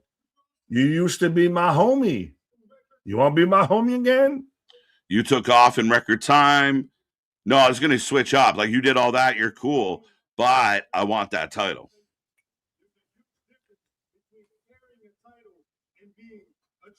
There you go. There's a huge difference between carrying a title and being a champion. Mm-hmm. Well, I think he's figured it out, though. We'll see. I'm interested in Trick versus Carmelo. I am, too. It's two good young talents. It's a good rivalry to have. We've seen it a bunch, though. But, again, we saw it. Like, think about it. When we saw that, like, Stand and Deliver for WrestleMania 40 is where we kind of gave up on Trick before he became TNA World Champion and all of that. Yeah. So again, we've seen this match before. I don't know if they have the chemistry we all expect them to have in ring. Yeah. Like, again, Right they've had multiple matches together. None of them good or memorable. Yeah, I thought their 2 matches leaving NXT were a little lackluster. But Carmelo wants to fight right here, right now. Please do. Yachty's answering.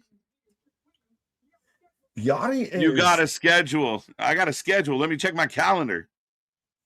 Carolinas are frauds. I am loving more and more of Little Dingy out there as a manager, as Small Boat, as a manager for Trick Williams, because he's out there, the thick glasses, the kendo stick. I got a schedule. I got a manuscript. Right. Like, it's very old schooly. It's a little Cornette-ish and everything. Mm-hmm. He just broke out the day planner, checking the schedule. Like, that's good shit. Chip. Yeah, you forgot part of the word there. You forgot chip. We both heard that. Chip. You said champion. No, ship. You forgot part of the word. Little canoe. We're going on a ship and our favorite rocket ship. Yeah, mini vessel, little canoe, small boat. Yeah, what is your best little yachty pun out there? Let us know. Put it in the comments. Right. Oh, always playing second fiddle. Mind your business. Okay. Yeah, but again, Yachty out here with the fucking Jim Crockett glasses and everything. He's working really well as, I know he's a celebrity, but he's working well as that little shit ant manager that you want to see eat kicks and take bumps. Right. Come on, Trick. Come on, Trick. I like that. I got on my boots. Tonight is Trick versus Mel. Why didn't you advertise this? That might have been a good one to advertise, but just a wee bit. Open challenges are over. Because I like you and because I respect you.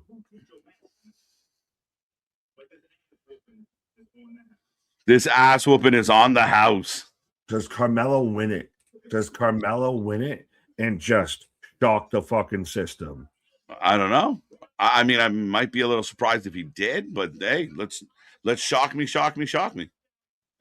As up next, we're getting Carmelo versus Trick. A little bit of an impromptu shindig here, folks. This shall be interesting. Get your votes in. Let us know who you're taking. Trick, Carmelo. Didn't expect it. Should they have advertised this? They advertised the segment, advertised the match. Well, at least they advertised the segment. The shit before it to get to the match. Yeah, but at least they advertised the segment so you knew something was going to happen, right? We at least caused the conversation of, is this, Carmelo coming out to see his old friend and give him a hug? Or is this Carmelo saying, nice to see you, I would really like that belt? So we got our answer at least. When I order something off the menu, I don't want just the fries to show up. I want the host to show up. No, but it's tell me what you're going to offer me instead of just telling me on a tease. No, this is more like you ordered a burger and they gave you fries and you didn't even know, you didn't even ask for them. It was just a bonus. No, not at all. This is one of those. They should have said I ordered a combo meal, and normally the combo meal comes with fries. Why didn't you give me my fries? We got the fries. We got a fries. Put the fries in the bag, KJ. Right? We got the fries. The fries are about to happen. We're going to get a match. I'm good with it. But they should have advertised it. Can we at least agree on they should have? That should have been a selling point. SmackDown needs to figure out what it is. But I mean, the fact that they advertised the segment because we were unsure, it's not like we knew they didn't like each other. So I understand why they didn't just come straight out and say they're going to fight. They had a conversation about it first. And that's how we got to the fight. Yeah, but there's a difference between will appear and will be in a match. Yeah, but you assume there's a chance that something's going to go down. We're giving a pass on assumptions. Well, I would like to think the segment, with everyone being who they are, the segment's what they advertise because, again, I think it wasn't a circumstance of the two. It's just two known enemies. Nick wants them to lay out every single thing. No, I would like them to lay out something. Let's not act like because I'm asking for them to lay out something. But they did. That, oh my God, I'm asking for. They told us there was going to be a segment involving these three gentlemen. That they did that. And then now we talked about when their stream started how this has been light in the boots for SmackDown and how it's been this way. Don't act like I'm out of. We ordered a single of saying, hey, you maybe could have at least advertised this match being a thing. We ordered a single and we got a double with cheese. We got a Royale with cheese, my guy. Royale with cheese. Don't let them gas you into something you weren't saying before. Right. Don't Jimmy me, Jules. Nick is the man in a free milkshake with his daughter. Yeah. Now the other stuff, like, I mean, if you were going to do, you know, we're going to get something on this show that we weren't expecting, I imagine. You know, I understand like that. But in this case, they said there was going to be a segment. And what it did is it caused us to have the conversation of, you thought Carmelo was going to join them. Yes, and I still think you could have had. But if they announced they were having a match, it was unlikely they're joining each other. But what I even thought of was a fucking Slim Pickens out there, as even Nair's out there celebrating that we get in Nick crash out. You and my fucking cardiologist are both celebrating right now. I gotta find that. I know who's going to be making an appointment soon. I gotta find that coronary clip. I hate surprises. I hate everything. Nick hates the world. Yeah. That's going to be the new show, the new segment. Once a week out here on the Wrestling for Life Network is Nick hates the world. Nick versus the world. Once a week is 10 minutes of you going off on some just well, that's been a thing for a minute of people wondering what grinds my gears. So we're just gonna that'll be a new thing that we might have to do. We'll actually take this into consideration of Nick hates the world or something out there. But no, again, I'm more looking at it of SmackDown as a whole has been light in the boots. But if you're going to have Charlotte and Rhea versus so-and-so and so-and-so from the Fatal Influence, I would have liked to see that announced before. Yeah, but that got built out of an angle. Let me finish my point. And I would have liked to have seen if we're going to get Carmelo and Trick advertised before. I understand if we're going to have the segment. But then you know that they're not. But you know they're not friends. This point so much he had to hide his face. Then he had to go into witness friends. protection. Then you know they're not friends, bro. You thought they were going to be friends. I thought there was a minimal chance at best. So I was fully fine with you. You're the one that wanted them to be enemies. Yeah, I got what I wanted. I'm happy. They're fighting. I like my milkshake with my combo. You liked all that most of the show has been advertised while we're watching the show, has been built up, has been... I do believe most of the matches have been announced as we're watching the show. I do believe there is an opportunity to advertise more than you do. I do believe that you should advertise more than just one match for a 3-hour show. Though I don't think that this should have been pre-advertised outside of what they did do. And the same thing, I mean, the other one, they advertised there was going to be a segment.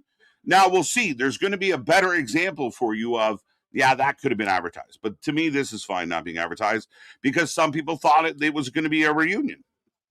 And it's not. I will slightly concede that in that the greater circumstance does not lean towards this. I don't like that most of SmackDown is advertised or is built while I'm watching the show. I don't mind portions of the show being built within the show, but yeah, I think there's only one advertised match is a bit of a reach for me. He hates everything. The list. Smash. Nick. Oh yeah, Nick is the player from the XFL. He hate me, but instead he hate everything. Rod Smart out there, former Carolina Panther. Nick hates French toast. Oof. No, I actually love French toast. I prefer French toast over pancakes. The missus prefers pancakes. I'd love me some French toast like a muffin. My man's completely turned into the cherub-like voice this minute we changed to just like I love me some French toast. 100%. I love that shit. Hey, Mr. Wilson, like that was fucking hilarious. Hey, with the beard and the mustache and everything, the maple syrup, like eating a s'more is a fucking struggle. It's a nightmare, right bro. Now. Yeah. KJ hates the world. Wait, Nick hates the world and surprises. The world and surprises. Surprises.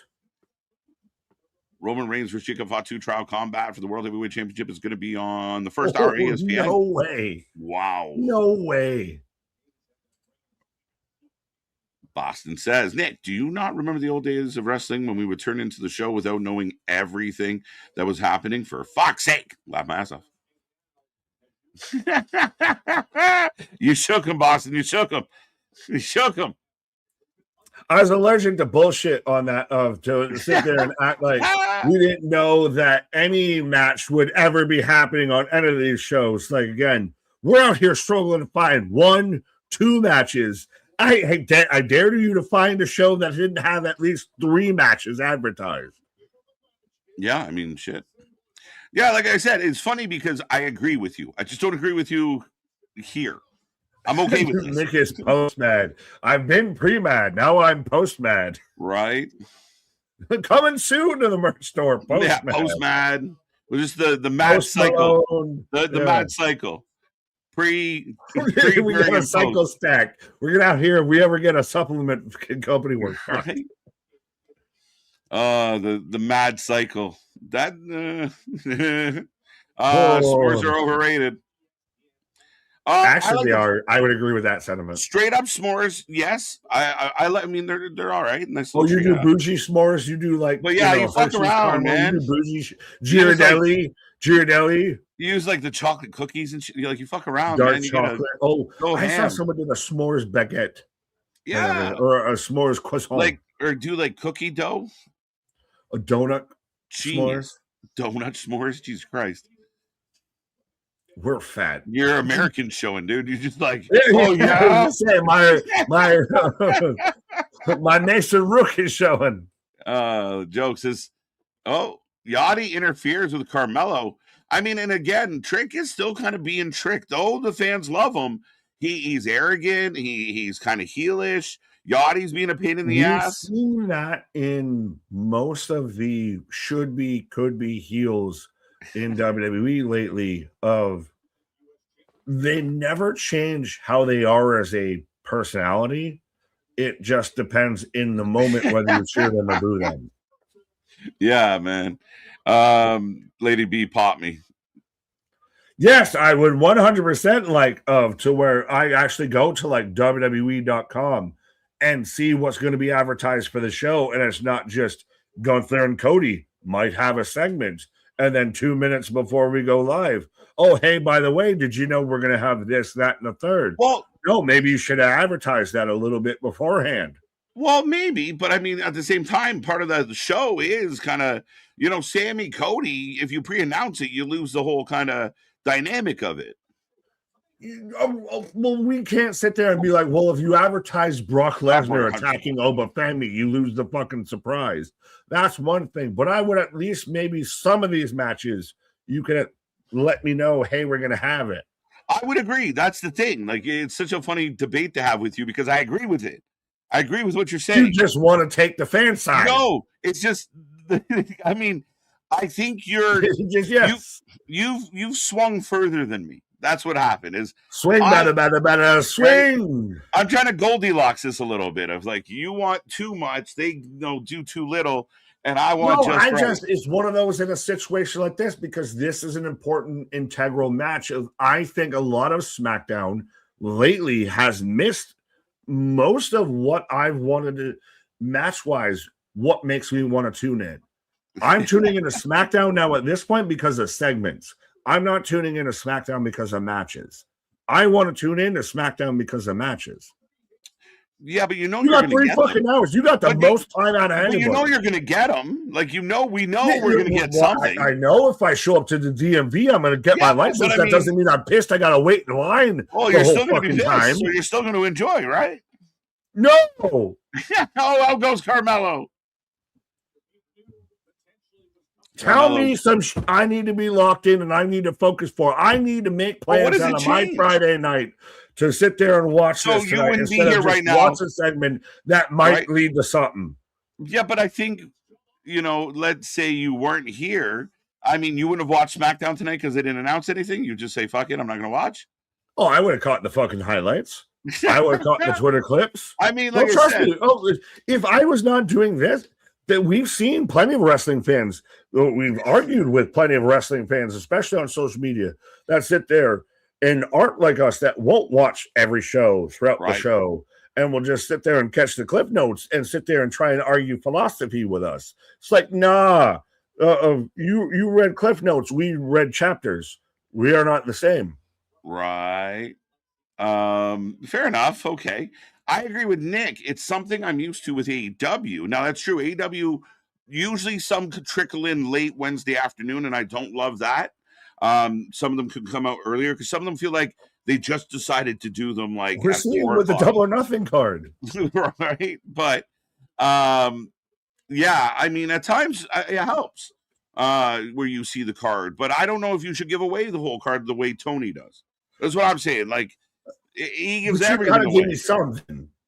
This isn't it. We've talked about sizzle and steaks. This isn't even. I don't even know if the steak's on the grill at this point. They're relying on the steak though, because the sizzle, they're relying on the steak because there's not a lot of sizzle. No, this is just you pulled up to the butcher shop. That's where we're at with most of this shit.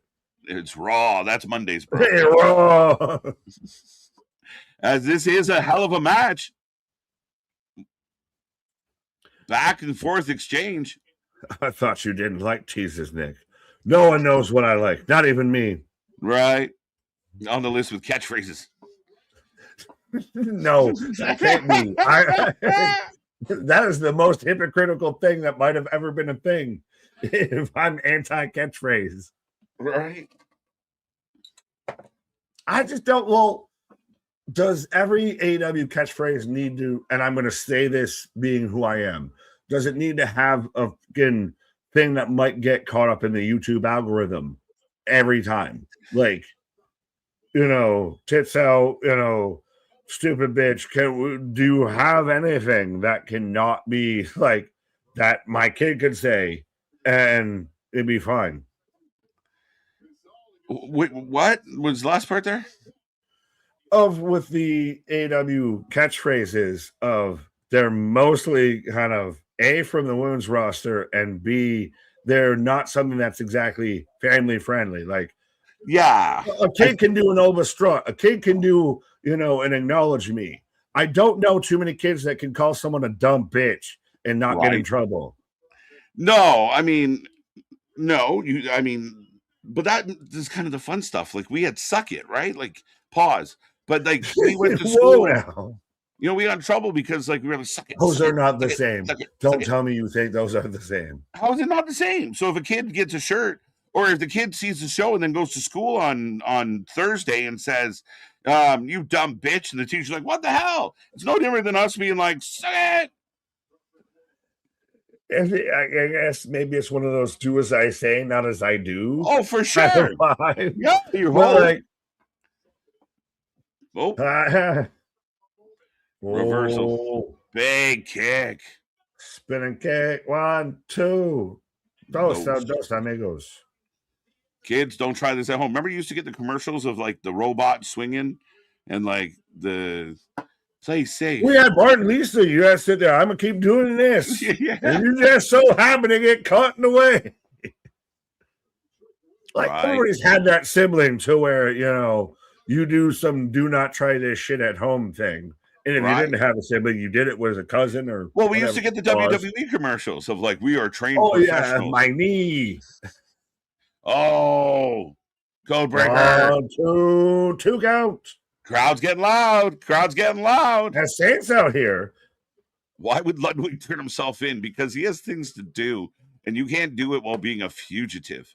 So he had to get in and get paperwork done quick to get back out. He's got some big things. He already missed out on the Festival du Grande or whatever the fuck they were calling it. Yeah, but even then, like, for everyone that, he's just an out-and-outright asshole, like, he turned himself in. Like, he admitted fault of, let me go deal with this. Yeah. And don't get it twisted. Ricky's here cheering on Carmelo. Somebody asked to add Ricky to this. Someone in the chat brought that up.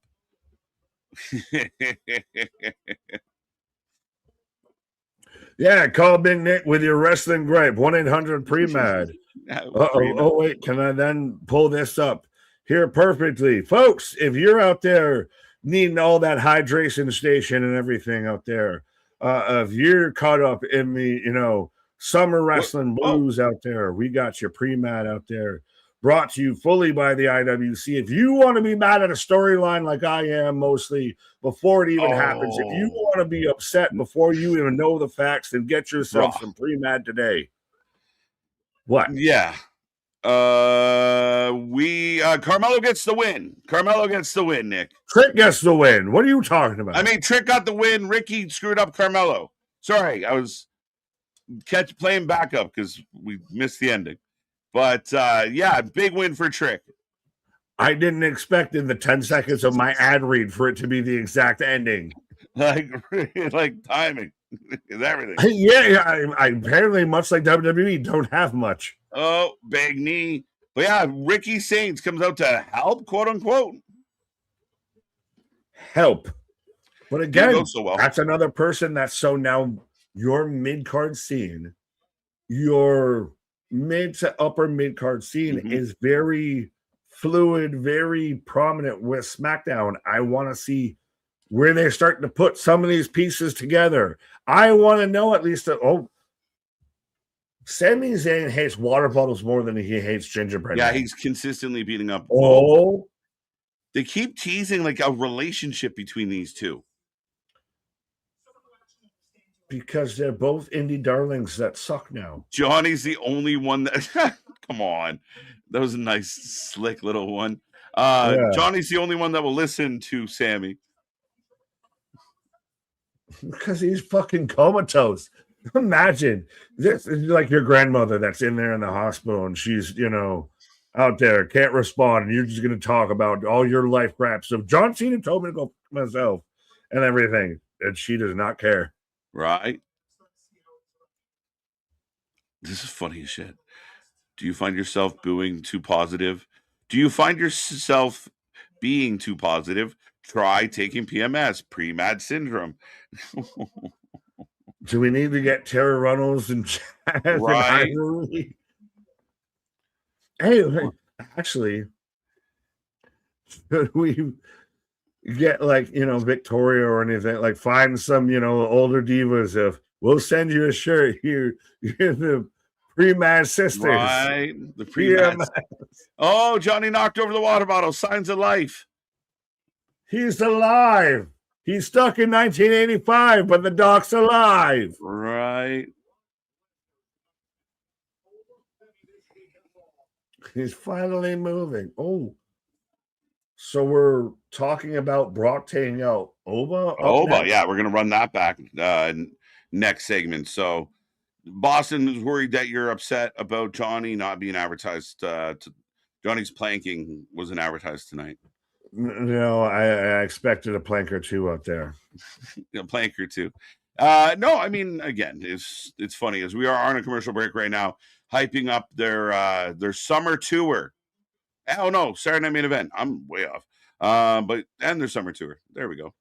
But someone called the doctor. Grandma moved. It's like the dude in Breaking Bad that just had the bell that he rang. Right. That's Johnny Gargano. Yeah, that's Ken.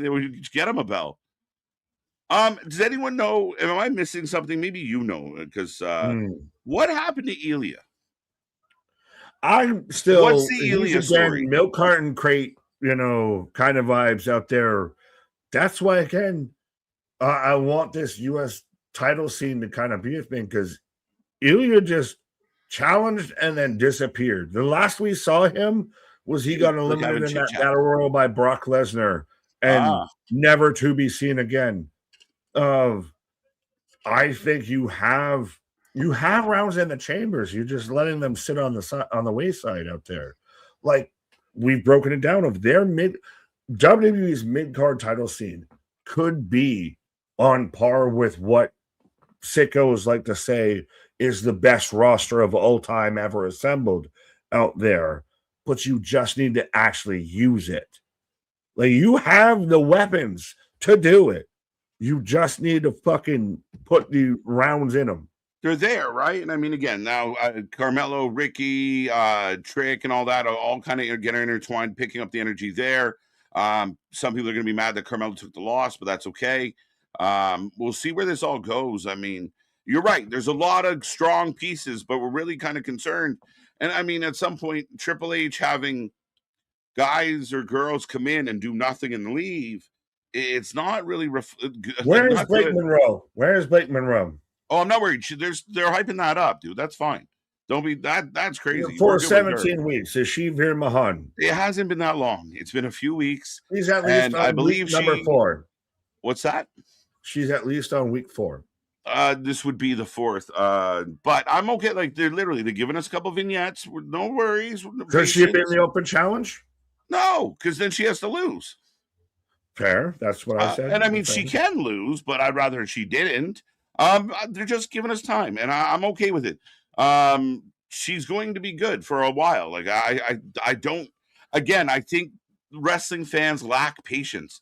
Instantly, does Raw have a direction and SmackDown doesn't? I don't think so. I think they both have some direction. Again, I just don't think people love the direction. No, but I mean, I think that the top of the show, as far as like right now, we're building Cody Gunther. Where the tag teams have been, kind of fucking around with the MFTs. You saw Damian tonight. There is a direction, no different than Raw. I don't think it's so. Like then they have a direction. Is it then? What's the issue of why, at least to me, Monday Night Raw feels superior by at least a good foot or so? Well, I thought for the first 3 months of this year, the SmackDown was a much better show. Right, and that's not the case anymore, though. So that's the ebbs and flows. So we weren't like Raw went through its struggles. And a lot of it has to do with the influx of storylines and where they're at with things. Now Raw feels like the hotter show. Give it a couple months, it could flip the other way. So again, I just think that's a natural thing that happens. And they got to pick it up. I'll be right back. Ooh, no, you're good. As KJ's taking a pause for the cause, as I got Carmelo attacking Ricky Sands backstage and saying, "No, don't you ever mess around." Ricky Del Rey, what's up, everybody? How you doing? Bada boom, realest guys in the room. So yeah, I still like this is setting up Carmelo versus Ricky. Very little NXT, but again, have that be part of your mid-card division of throwing in this. Of you have the talent to do it. Why don't you use it? That's the thing, and that's maybe a bit hyperbole of why I have an issue with we're going to revitalize the tag team division. You had the talent to do it. You just chose not to. But ooh-wee. John C, what up? Mr. Stormy. Carmelo is taking out Ricky. Yes, it's Raw last Monday. So we're hyping up the whole Brock situation. So again, let me know, how do you feel of Brock retired and then unretired but he's still technically retired, and Paul Heyman's got a contract, but is Oba going to sign it? Does Oba lose this match, and then you run it back at Night of Champions, and then Brock has another match at SummerSlam? I don't know where they go with this, because I almost feel like they had a perfect ending, and I never expected a second chapter. Like, you had the ending you had. I almost would have been more okay if Brock unexpectedly attacked Gunther, and that sets up the thing at SummerSlam, than this. If you're going to do the unexpected, if you're going to do the anti-retirement, I just want to see how they're going to explain this situation. I know everybody lost their mind because Brock Lesnar's back. Holy shit, we actually believe he fully went away. This man threw up the X and everything. But at the same time, I wonder how much this is going to do for Oba, how this is going to pay off, where this is going to pay off. I have more questions than answers, but I also am very curious. I'm not in full hate mode, but I'm like knocking on the door. There's ways you could have done something akin to this without it being this. if anything. Like, Oba is arguably your biggest and your most over superstar right now in WWE. So why you need to run back what you had before, I don't know. Triple H just retweeted Rhea versus Jada's official for Clash in Italy. God damn it. As they're about to have the match in at Saturday's main event. At least wait until after that happens, I would say, of then you know who wins to warrant the rematch. As Charlotte Flair out here can Yellow Submarine, oh blah dee, oh blah da, which I can't even be fully mad because she did have the super sweet moment with the fan that they mentioned on WrestleMania about a bit of with her ring gear. But yes, that was the guy that Ludwig fought in the elevator, her father. Nick, there's nothing to explain. The Undertaker retired and fought again. It's self-explainable. Brock doesn't want to go out like that. He wants to go out against Oba. No, there is everything that needs to be explainable with that. To sit there and just act like, oh, shut up and just take it. No, that is the antithesis of what I would say. Of no, explain to me why that happened. Because no one expected that to happen. Even if it was just Oba left and won the match, and that's how you ended it. That's fine on top of that. You had the retirement on top of it, and now Oba was red hot, was lightning in a bottle out there. And yes, he has a little bit cooled off, and he's gone from, red hot to warm and everything. But you can always very much heat that up. To sit there and, oh, no, there's nothing to explain here. No, he just decided he didn't want to do it that way. No, because especially with Brock Lesnar, of a guy that I literally got scared of, should I be fearing something when Brock Lesnar is crying? That was so unexpected. You can't just put, again, that genie in the bottle just because. No, you do have to have some sort of an explanation and a reasoning behind that. That was a major talking point coming out of WrestleMania. So that needs to be addressed. 316. Liv Morgan's been searched, but not even on this show, bro. 316, I love you, but she doesn't even go here. She's booked fine. I think she's actually booked fairly well. And Christ almighty, she's out there getting music videos and everything.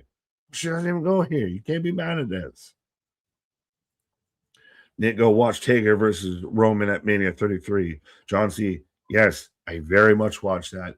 I've watched that multiple times. Trust me, I was a fan of Roman as the big dog.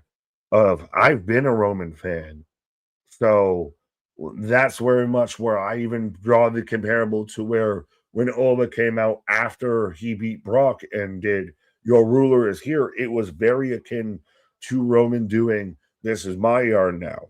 I have seen that match.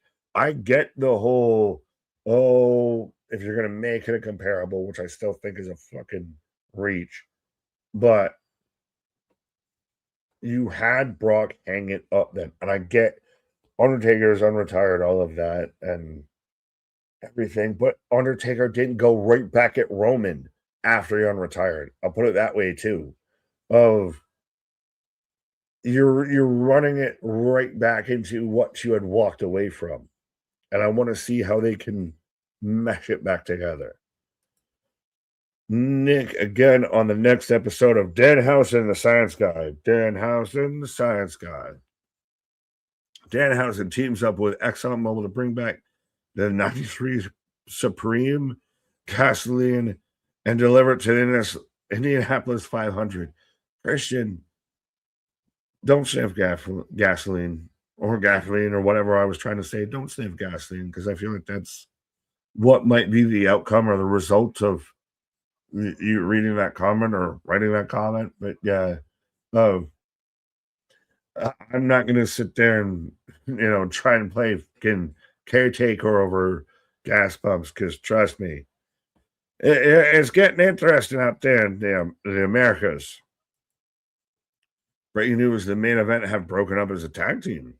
Really? It did not happen on House of Glory, Damien. Did the main event officially split? Fatal Influence for the win. Fair. I'm trying to. Yeah, because we've got Charlotte. So it's going to be Charlotte and Rhea versus, I don't know exactly who out of the Fatal Influence.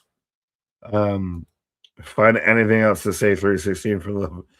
This is something. He's very passionate again. Hey, let's not act like there's not plenty of people in this chat that are very passionate about certain points. I mean, you give me gifts, clearly we're very passionate about certain points at times. So everybody gets a little bit of a pass. Everybody gets to have a passion out there. Everybody has those days. Gasoline, baby. Dustin Rhodes out there. I agree with you that it was the perfect ending. Is it what? Oh, Boston, I just feel like you're asking WWE to spoon feed you common sense as to why Brock would decide he's not done and wants to go over again. What's your reason for not liking it is valid? Well, is it not the same with the Death Riders of if I didn't watch Collision, then, do I know exactly why Ospreay's hanging out with the Death Riders? I still want an explanation as to this man retired. You've got to explain why the man who's unretired wants to come back. At least a little bit, besides, Paul Heyman out there saying I got a contract for Brock Lesnar. You need to do a bit of explanation. I'm not saying you got to sit there and paint it out, paint the full picture, but you got to say something. You have to address some shit. As Rhea coming out right now. So we're getting Charlotte Flair and Rhea Ripley versus two members of Fatal Influence. And let me know who you got for this and why is it Rhea Ripley and Charlotte. And I do like the idea of they're doing the whole, but how will they coexist? Because these two can hate each other. So officially at Clash in Italy, as they do all the statuesques, Rhea versus Jade. So Rhea wins again, right? And they get it so the crowd will cheer and they'll do all the chants for Rhea. T-Pan got me on the floor crying. What? T-Pan, baby. I'm halfway missing contacts out here, but the passion to live. Oh, I'm waiting for somebody to do Liv Morgan as, Mary Magdalene out there. But Rhea and Charlotte as a team together, when have they teamed together and actually done the whole, we got to coexist, we're both baby faces here? Niggas like, I want you to draw me like one of your French girls, Triple H. I love how I have been corporate Big Nick. I have been the shill Big Nick. I have been the sicko Big Nick. I have been across the platform of, oh, you're the company guy. Oh, you're in on it. You're in on the fix out here. I'm just giving my take. I'm just giving my opinion. I don't need to be painted like no French girl. Trust me, I ain't gonna hang that up in the Louvre or nothing like that. But no, you gotta call a spade a spade. You gotta know when to hold them. Oh, Fallon has like one of the best intros in wrestling of even when she tosses a coat right over the camera. Hey, boom. You do that and you cut right to a commercial. Wow. Well, it's a big shit. Yeah. I'm out there. I'm earning all of the paychecks and none of the paychecks at the same time. Trust me. If we've said this before, if we were on a payroll, you would know. You would goddamn know. So it is going to be Laney Reed and Fallon Henley taking on Charlotte Flair and Rhea Ripley. So let me know who you're taking for this match. And I do think that this is a really... Oh, Fallon doing a little strut. Clothesline. I do think it's a big little showing them on the platform. Like, again, this to me is where the match should be on Saturday Night's Main Event. We're having them have a match on SmackDown, the go-home show the night before, when they're about to take on entirely different competitors. If this was, Charlotte and Rhea versus Mission and B-Fab, that's one thing. They're taking on Fatal Influence. Who should be the match? Yeah, hello. That's a threesome I'm signing up for. Huh? Fatal Influence for the W. I feel. Well, actually, no, they're going to do Charlotte and Rhea. Now, he or she who goes over on the go-home show goes under on the pay-per-view. Maybe. Is that how you set into the Rhea Jade match at Clash? Like, so we're seeing the tension between Charlotte and Rhea. Every time I look at Charlotte, I'm like, so Ruka just evolved? No. But there's a little too much cart before the horse with this with me of Rhea versus Jade already being announced. So I feel like we already know where the end game's going. Really? Game's going. What's the cart and what's the horse? Well, which has buck tooth and which doesn't. I mean, if we're already going to know that we're going to get Jade versus Rhea at Clash. We don't know that. So do we know that? What? Do we know that? They announced it. They literally announced it. They literally did a video package. That's what I was saying. No, this is good then. Yeah. Yeah, but so then you know exactly where we're going with all of this. If Rhea's not going to look weak, but we also have Charlotte Rhea and Charlotte taking on Fatal Influence, who's not there, who's not who they're facing at Saturday's Main Event or Clash. This is about Charlotte and Rhea not getting along, and now that's a viable distraction as Rhea heads towards Jade. So again, they have that angle with that. But again, this is a good platform for Fatal Influence. Fatal Influence is going to win this match.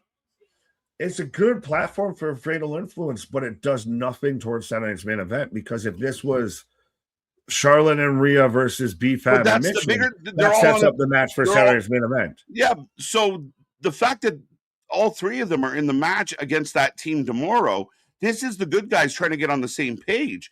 That's the story here. And the fact that that's why Alexa stepped out, like, it's all right there for you. I think you were saying something about like the Paul Brock stuff too. Like, it's all right there. So Brock retiring and then unretiring, it's just all right before us. We all saw it. We all had it laid before us. Well, I do believe that, like, I mean, we saw it unfold, man. And this guy, I kind of talked about it on Monday of, he goes away and, even Paul said he's still retired, but he wants a piece of this guy. I think that's why they gave us a bit of the vignette they gave us tonight. And I'm curious to see what Paul says on Monday, right? Like, you got to give it a chance for him to speak on it. I'll give you that, but I still think that even if you do best out of three, because so the next match you probably have Brock win at Italy. I would assume, because otherwise, why would you do the match? And then you have Oba get the win back at Night of Champions. Where do you go with Brock in the SummerSlam? I don't know how much. I don't want Brock versus Oba in the SummerSlam, because Brock going into Minneapolis, where everybody thinks he's going to retire, he's going to get cheered. Brock Lesnar will get cheered going into SummerSlam. There's not a problem with him getting cheered, because people can. He cheer. Will, but if he's taking on Oba, it will be. Yeah, but they'll still cheer Oba. Doesn't mean they'll turn on Oba. We've seen it, Nick. They can get behind both guys now. Absolutely means they'll turn on Oba. I don't think that does, man. I think they'll still like Oba, but they'll be cheering. Again, it would be equivalent of a babyface match at that point then. I don't think they're going to boo Oba. Well, that's definitely not good. It's fine. There's nothing wrong with that, especially if it's a good match. You can end the Brock Oba story if you're going to do the threequel. You can end it before SummerSlam. You could. I'm wondering what you do at SummerSlam then. Do you do Gunther? Do you do a breaker? I mean, especially if we don't believe that Gunther's going to beat Cody. But is it Gunther versus Brock for the title? Brock wants one more belt? A title versus career. Title versus career. That's interesting. I mean, I said before Brock even showed up and took out Oba, I said, if Gunther wins the world title, is that what he's going to use to goat Brock out of retirement? You got one more shot at this. I'm challenging you in your hometown for the world title. Be a man. Be a man. Right? Yeah, no, I think this is good. I love how this is set up. And I think sometimes wrestling fans, I feel like maybe yourself a little here, Nick, just looking too far ahead of like, like I can't enjoy this because SummerSlam might not work out. Like, I think right now this is all set up really well. And like we said when it happened, nobody called it. Not me, not you, not nobody, nowhere, no how. Nobody, not nobody. But I'm with this situation. I'm not mad that SummerSlam won't work out. It's to me, did you almost have the perfect ending of Brock Lesnar loses to Obafemi, hangs it up because I can't hang with the young chap anymore. Mm-hmm. And that's the way he rides off. And if you want to act like SummerSlam and all the pre-mad shit, all the pre-booked shit that fantasy booked, that doesn't exist. Of UN WrestleMania. What? None of that pre-booked in our head SummerSlam stuff really exists yet. Right, but that's what I'm saying. So it's one of those, should they have just left it as Brock's done, Oba took him out, move on about your merry way. Now I get confused with bringing Brock back. I don't know what the confusion is. Why are you confused? You just had Oba out there. Right, I am the ruler. He sat there and beat that man in 4 minutes and retired him. And now Brock's just waiting for the moment to sneak back. The guy that you brag about, the alpha of our species, the guy you send out to see the aliens, wouldn't want to get back, even if he is done with wrestling. He wouldn't want to avenge being embarrassed like that. I mean, so is that then battery? Should he not be arrested? That was battery. That was 100% battery. Yeah, he doesn't work here. He's not employed. Right? The other person was not a willing participant at the time. Exactly. What comes around is all around, Ricky. Facts. But yeah, I think it's setting up nicely. I think if we're in this moment right now, that Brock moment got one of the biggest pops of 2026. It's one of the biggest what the F moments of 2026. Do you know the plays though now? Do you know that we're gonna get Brock wins at Clash? And then everybody keeps saying SummerSlam. I think Night of Champions, you do Oba Brock, the prequel, and Oba wins then. You get the Saudi money. Either way, if they are doing a third, I mean, obviously Brock has to win the second one. And I mean, we can think that, but we thought Brock was done. Now we know he's not done. So saying that this is kind of like, well, we know where they're going.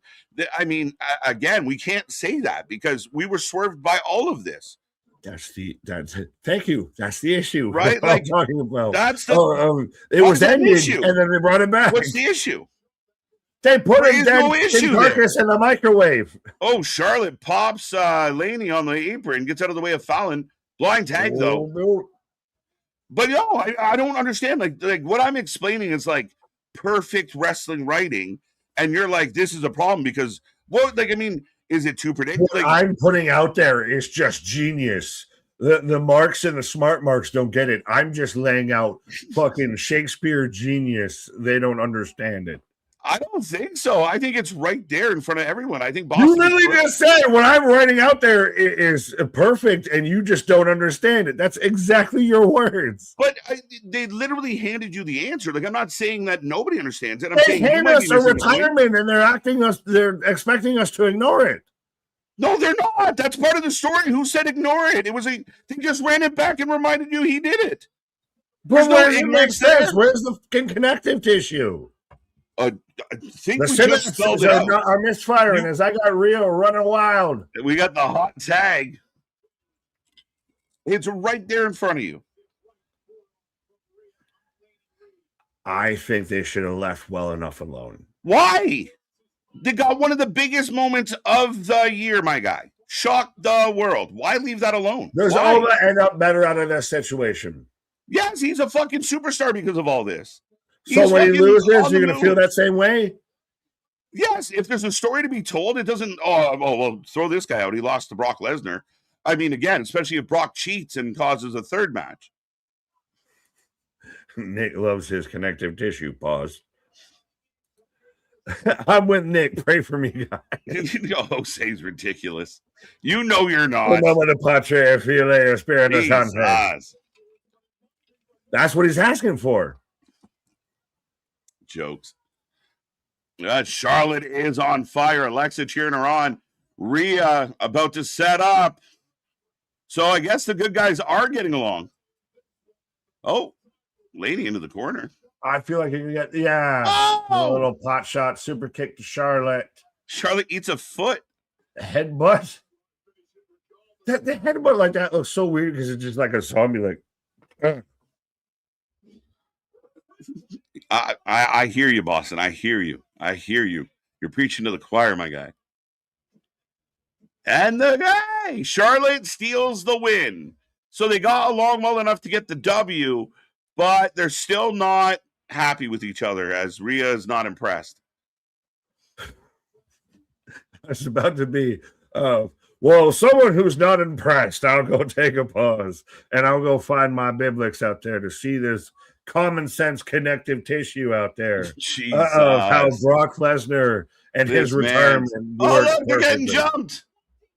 Let's go. Hey, look, it's almost like that should have been the fucking match of anything. It can't be the match. It's the match tomorrow. You could have had the tag match. You could have had the tag match before you had the six-man tag match. This is an AEW. You don't do 2/3 of the match the night before. That's silly. No, that's wrestling in 2026. That's wrestling in 2026. You build the angle of can they get along, and now the heels look like they're going to whoop ass tomorrow. We wanted Fatal Influence in the match for Saturday main event, and now that Jade and the baddies have shown up, you've changed your fucking tune. That's not the story they're telling, and whoever said it is the story they're telling. They've been telling it for 2 weeks. They've been telling it since they got called up. Since Mania. Do you even watch the shows? I don't at all. I'm out there. I can't see Jade out here in this Mossio camo that she's wearing. Down goes Rhea. Killing me, Smalls. I'm gonna go be a big game hunter as Jade is out here just going on all of the redneck catalogs of out there with Mossio camo and Timberlands. So I gotta go re-up my order of Timbs. I'll be back. Right, let's go. As Jade stands over Rhea. She's getting ready for their matchup at Clash in Italy. Of course, they have the trios match tomorrow. Makes me feel like the baby faces might get the W at Saturday Night Main Event, which does that mean Jade's heading for getting her title back as Grumpy Cody in the back. Grumpy looks like Nick sounds. Just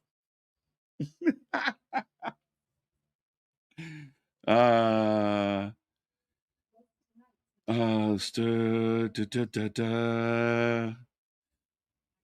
getting jumped by both groups. The Storm took down the Eradicator. Jade looks delicious. Thank you, guys. Keep it coming. Keep the chat going. My brain hurts. Yeah, I'm with you, Boston. It's like I'm in a parallel universe. It's crazy. On the next episode of Danhausen, the Science Guy, we will teach SmackDown Locker Room, the birds and the bees. There's something fundamentally not great about all of that, but hey, all right. Yeah, right.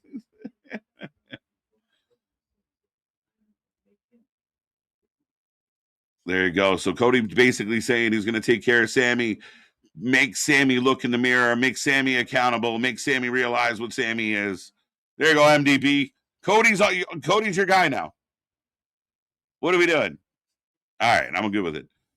Thoughts on Big Boom? I think we talked about this earlier, Damian, but my issue with this is, the conglomeration has been involved with like the Death Riders and the Dogs and all these other people. And the best thing you could do for them is a pre-show match again. The other issue I have with this is been there, done it in variations. We've already done this. Like, I don't have any problem with Big Boom coming in and you trying to help, increase interest around a guy that has a bit of an audience. I don't know if it's correlating or working, but I don't mind Big Boom like in a pre-show. But it doesn't have to always be the same thing. And you can correct me if I'm wrong, but You know, they did the multi-man match with Shane Taylor Productions. As we go back to Raw for a little package on Roman and Jacob and how this all played out on Monday.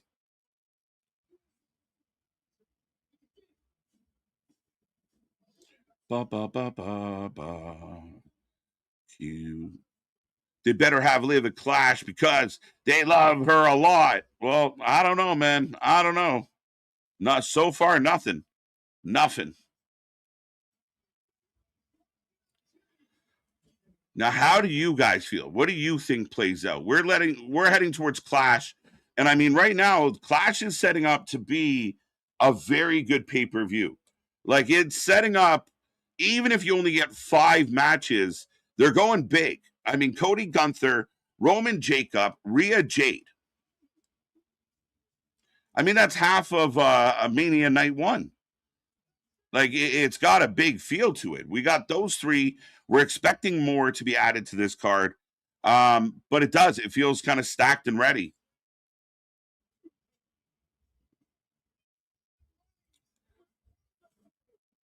Liv is Italian, I do believe. I think she's from New Jersey, and I believe she does have Italian heritage. So, hey, maybe. Join doing a pump kick with Tim's on his Jade doing a pump kick. When she does it with the pump, she does it with those boots. Sometimes I'm nervous that she's going to break her ankle. But yeah, I think for a while I almost wanted her to get away from doing the pump kick because a lot of times it just wasn't right. I think it's much better now. So yeah, it's crazy that she's throwing those boots around. Clash got some good-looking matches. I mean, and we're still waiting for a couple more. The graphics are solid for this show, too, by the way. I feel like let's go. It's one of the better-looking shows. Again, tonight's, I think I read that. Oh, no, you're going back. You're going another way. Payoff 5,000 instantly. I don't know, Christian. Gianna Daddio sounds pretty Italian. Yeah. Damian Priest, Solo Sikoa up next. Now, maybe this is a match they could have advertised. I don't know. But we had an angle. There's a lot of angles on the show. I think we want some angles. Is it too much angles? I don't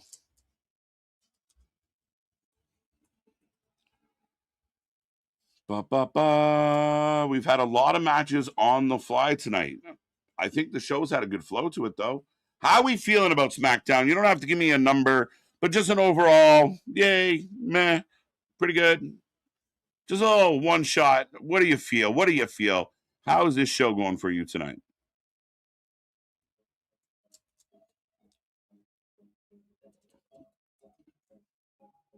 So the poll is up. Let's go.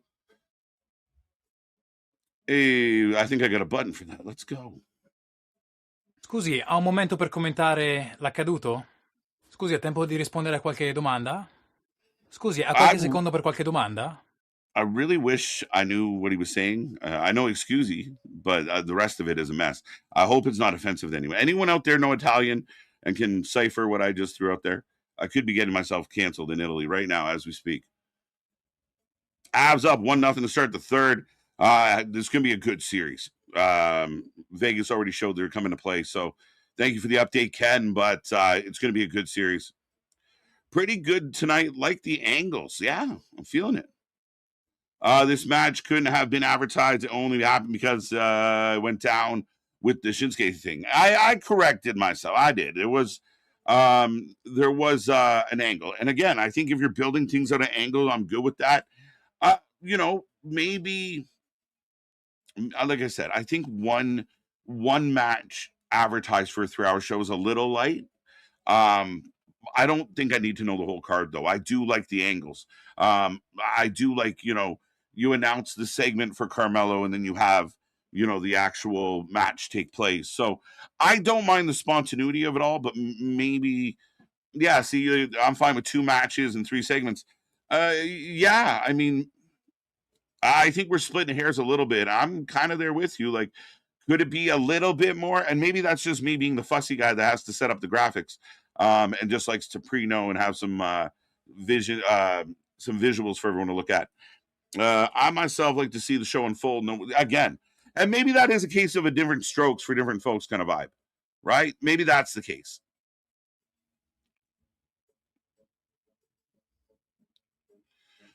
How many matches total with the buy-in? I believe we were up to 12. Let me see.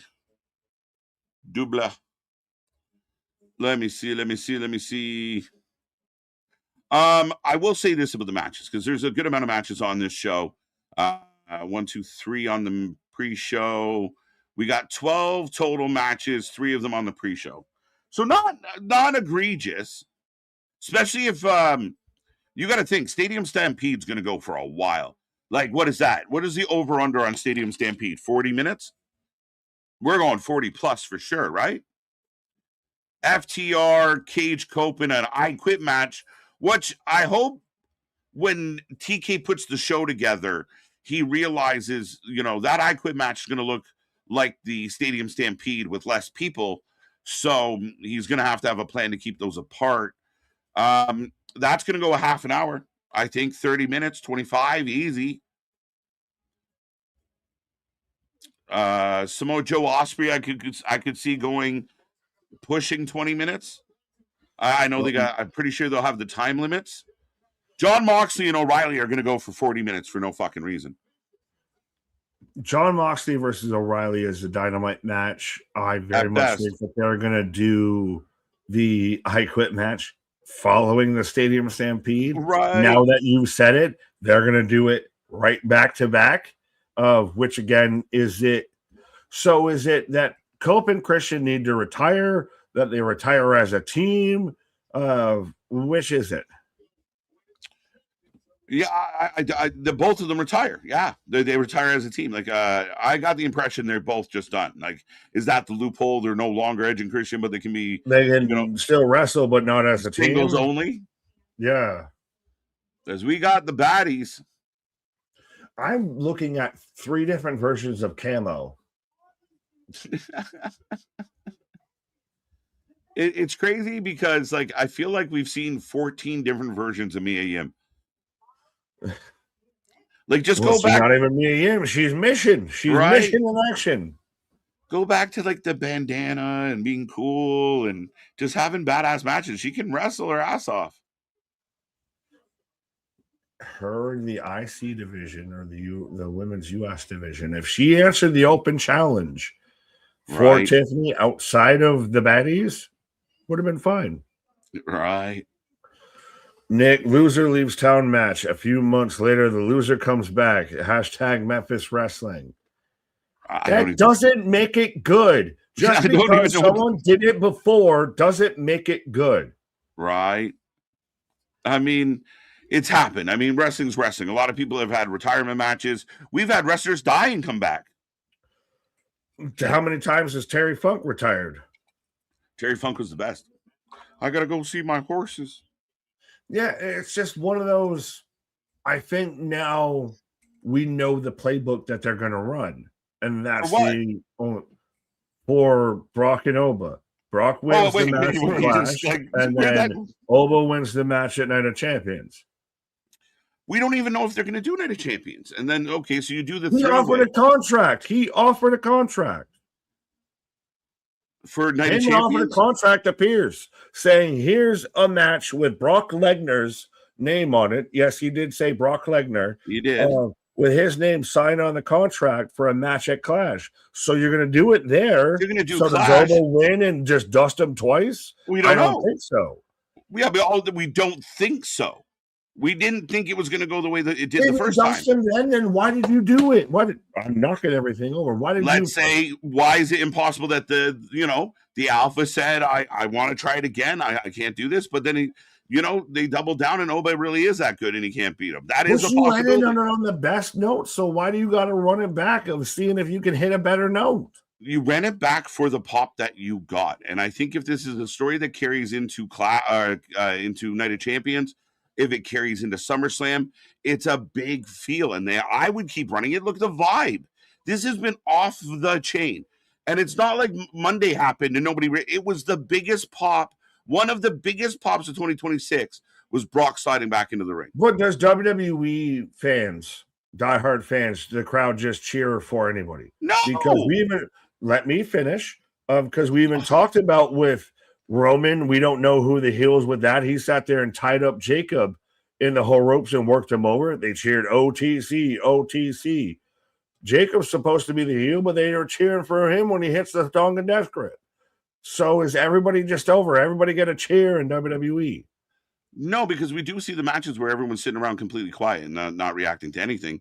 But I do think for all the people out there that are saying that this product is dying and it's struggling and it's boring, nobody was saying that. Nobody was saying that. But the people that are saying that, I mean, to the point of to what you just said is no, there's actually just a lot of things to pop for right now. They are super excited about Oba. They went to the moon because of Brock showing up the way he did. Roman, super over. Jacob, super over. Like, it's not harming. This is all positives that people are trying to you're trying to make it sound like it's a bad thing. All of this. No, I didn't say none of that. It's like, it's not a bad thing that the fans are cheering. They didn't just show up and like, well, they're just drones. Like, to me, that's a cop out to the argument of, well, wrestling fans, WWE fans just cheer at everything. Not like other wrestling fans are more selective and only cheer for the good stuff. That doesn't make sense. So then why is it so quiet on a Wednesday? Yeah, that's a good question. Yeah, they only cheer for the good shit. So why is it so quiet on a Wednesday? Off the chain. I'm bringing it back. Let's go. Off the hook. Yeah. There you go. My mom still says that. MTB, you shut your mouth. What's up, Mrs. MTB? How you doing? Job interview, my guy. Oh, here we go. Priest and Solo. Am I wrong in saying these are two guys I don't exactly care about?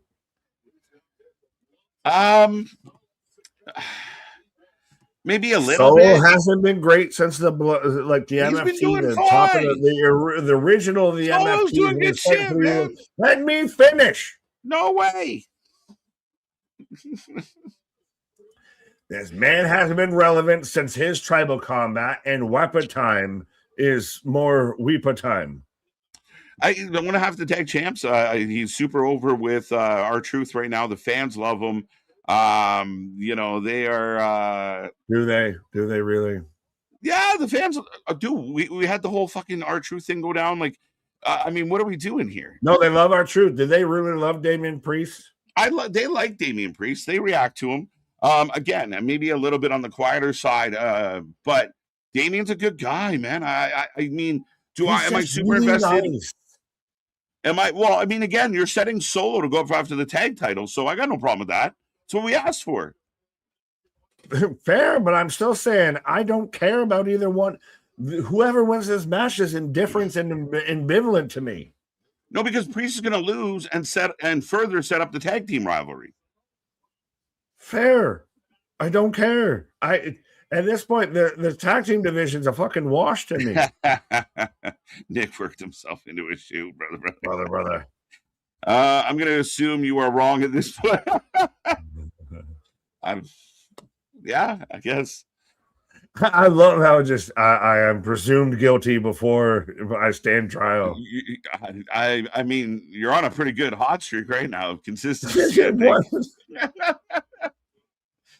But Solo pushing down on Damian. I think we went to commercial for some, and Tama getting involved. So Tama, who at least temporarily has re-shown loyalty to Solo. Right. Well, just because I like wrestling different doesn't mean I'm wrong. But no, I'm very surprised that Tama's double, quadruple, triple down of loyalty to the MFTs. If I thought he was all but out the door, and you would have just had Solo and Tala, and they're just the tag team. Mm-hmm. Yeah, still not sure if I trust it. Again, wrestling's an interesting place for that kind of vibe. Yeah, and it definitely seems like they're trying to set up Solo and Tala as tag champs, which I'm okay with for now. And I agree with this, Boston, and Nick's going to get all happy because we're giving him some love. But, yeah, I mean, Priest has been a little mild. Like, I mean, they got him kind of in the tag team in the. He has never been caliente. He has never been, spicy. He has always been kind of just at best the right guy for the right time. He has never really caught in fire. No, he's never kind of hit like. He's a star, but he's never hit like superstar status. Like, you know what I mean? Like, he hasn't found that next level. He was a world champion and felt mid. What's that? He said he was a world champion and felt mid. That's the thing. Like, I mean, they've given him a chance. And again, I do think the fans like him. I think him hanging around with Truth is fine. I think at some point, maybe try him as a heel again. But he's definitely lost some, he's always been, like, it feels like he hits a ceiling. And maybe part of that is he's not the best of promos as part of his holdback.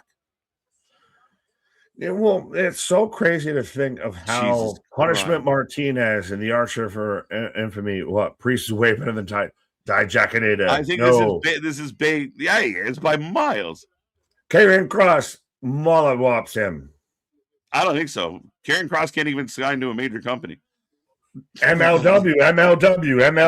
They just put it there. I asked it.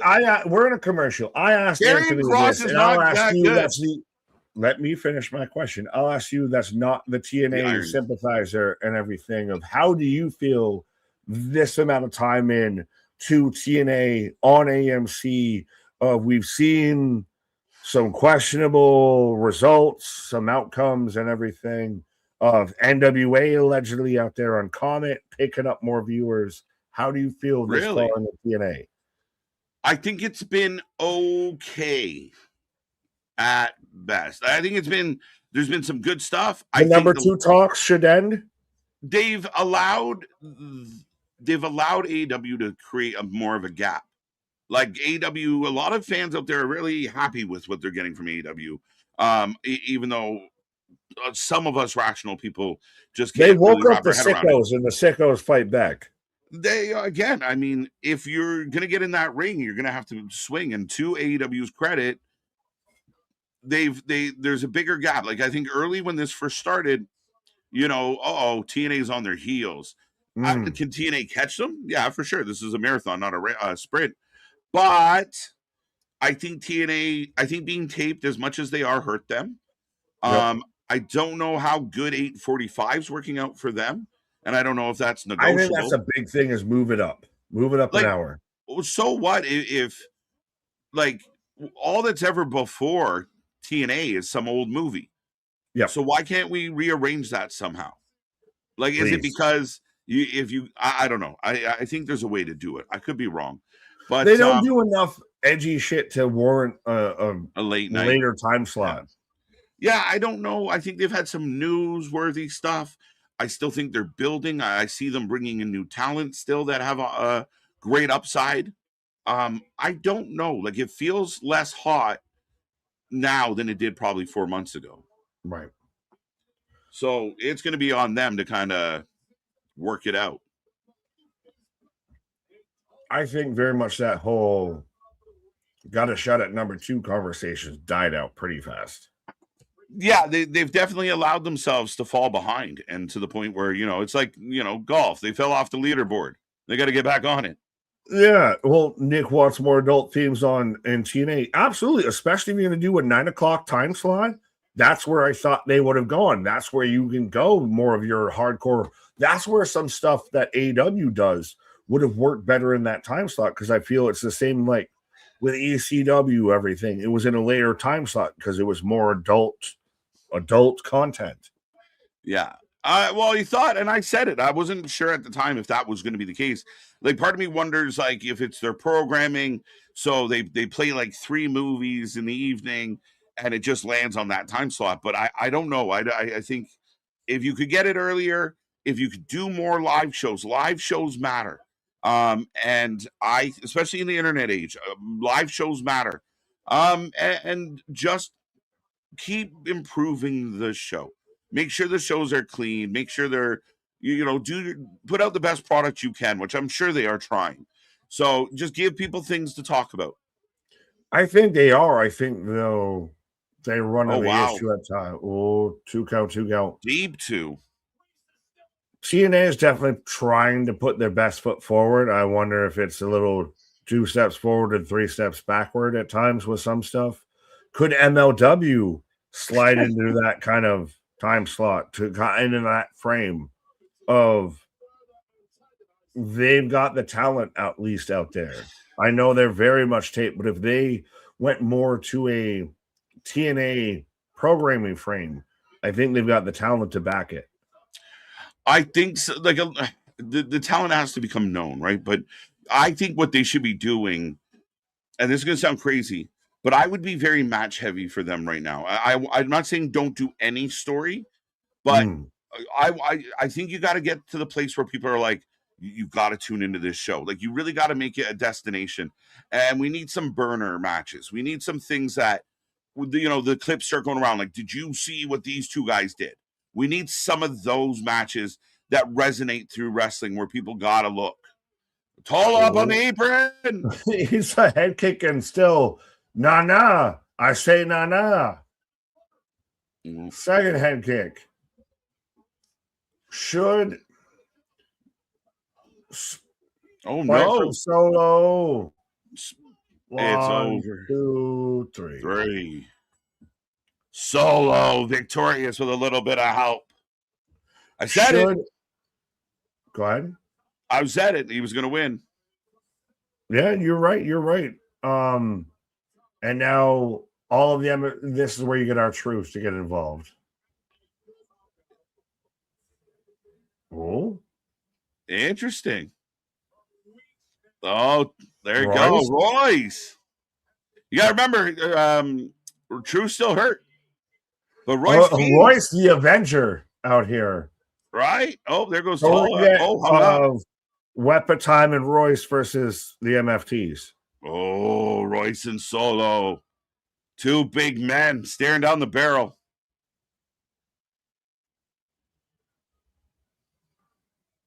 I love Royce. It's just like, come on, do something. Right.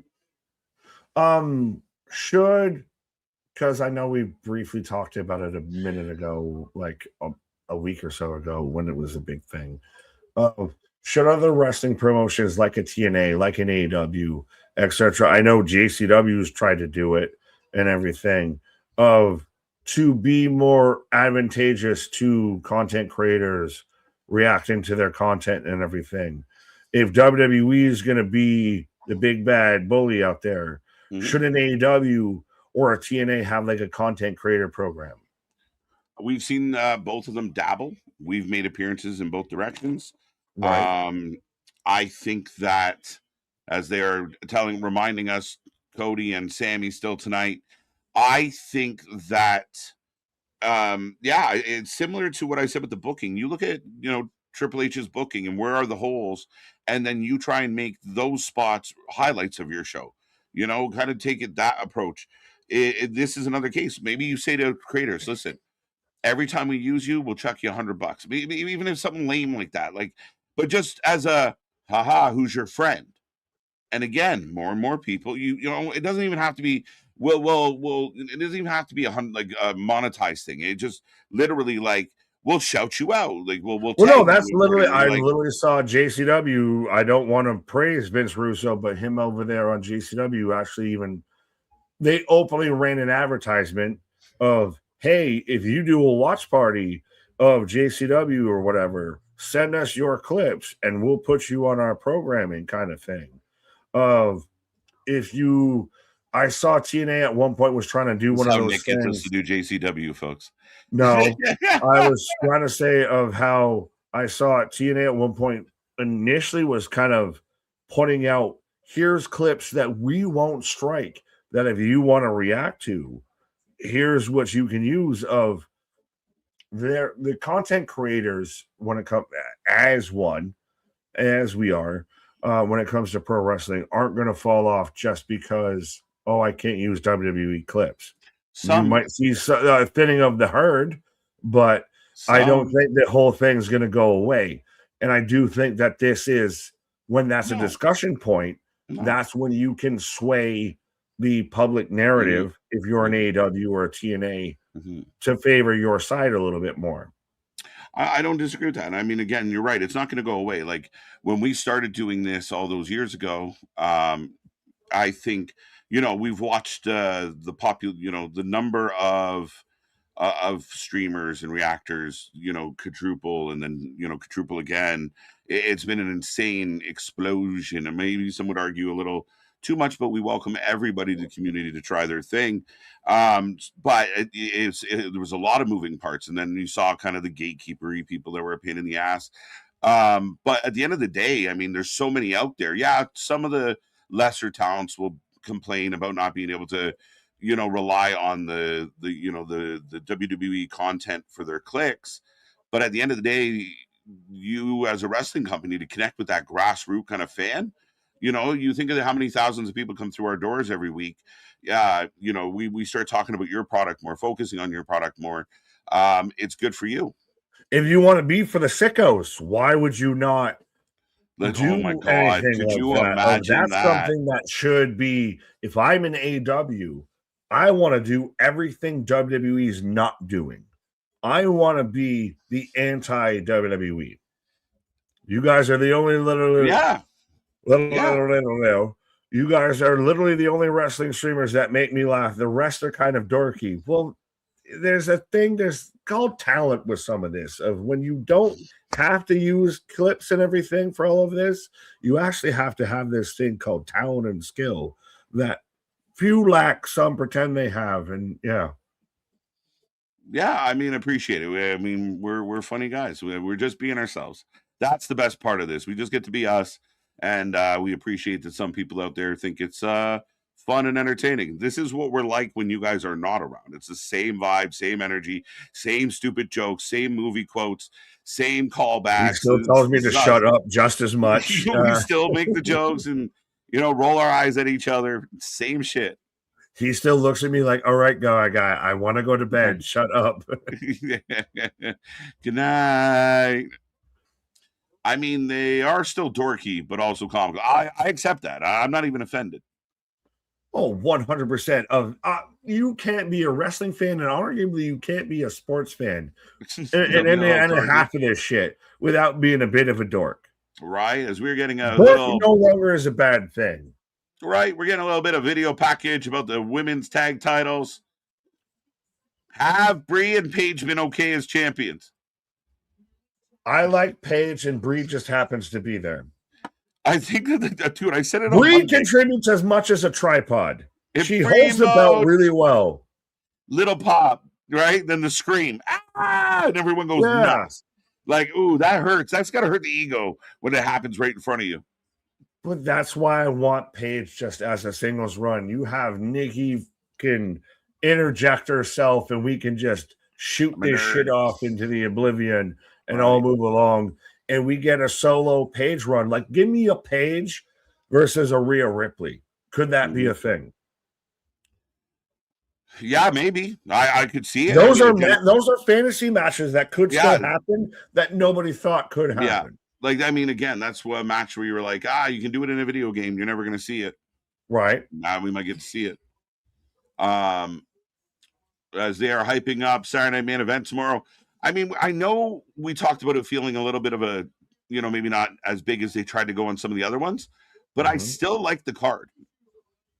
And to me, it feels very in tune with classic Saturday Night Main Events that didn't necessarily see a world title on it. It was like TV champion, IC champion, that kind of vibe, right? It feels like what SmackDown should have been.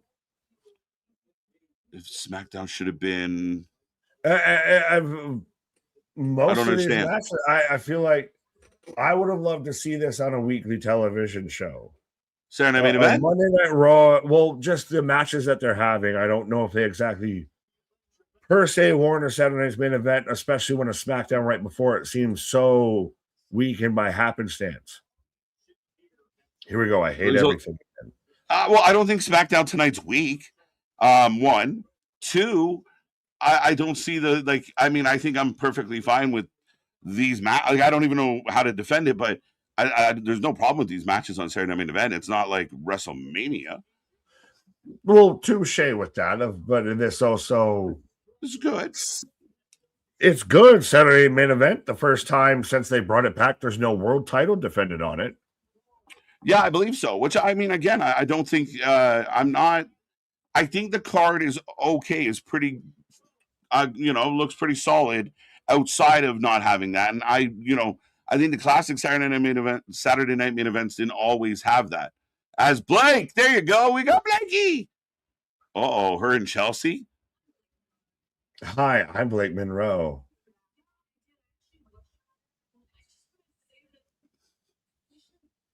I wish I did. What shit! Nine Jacks.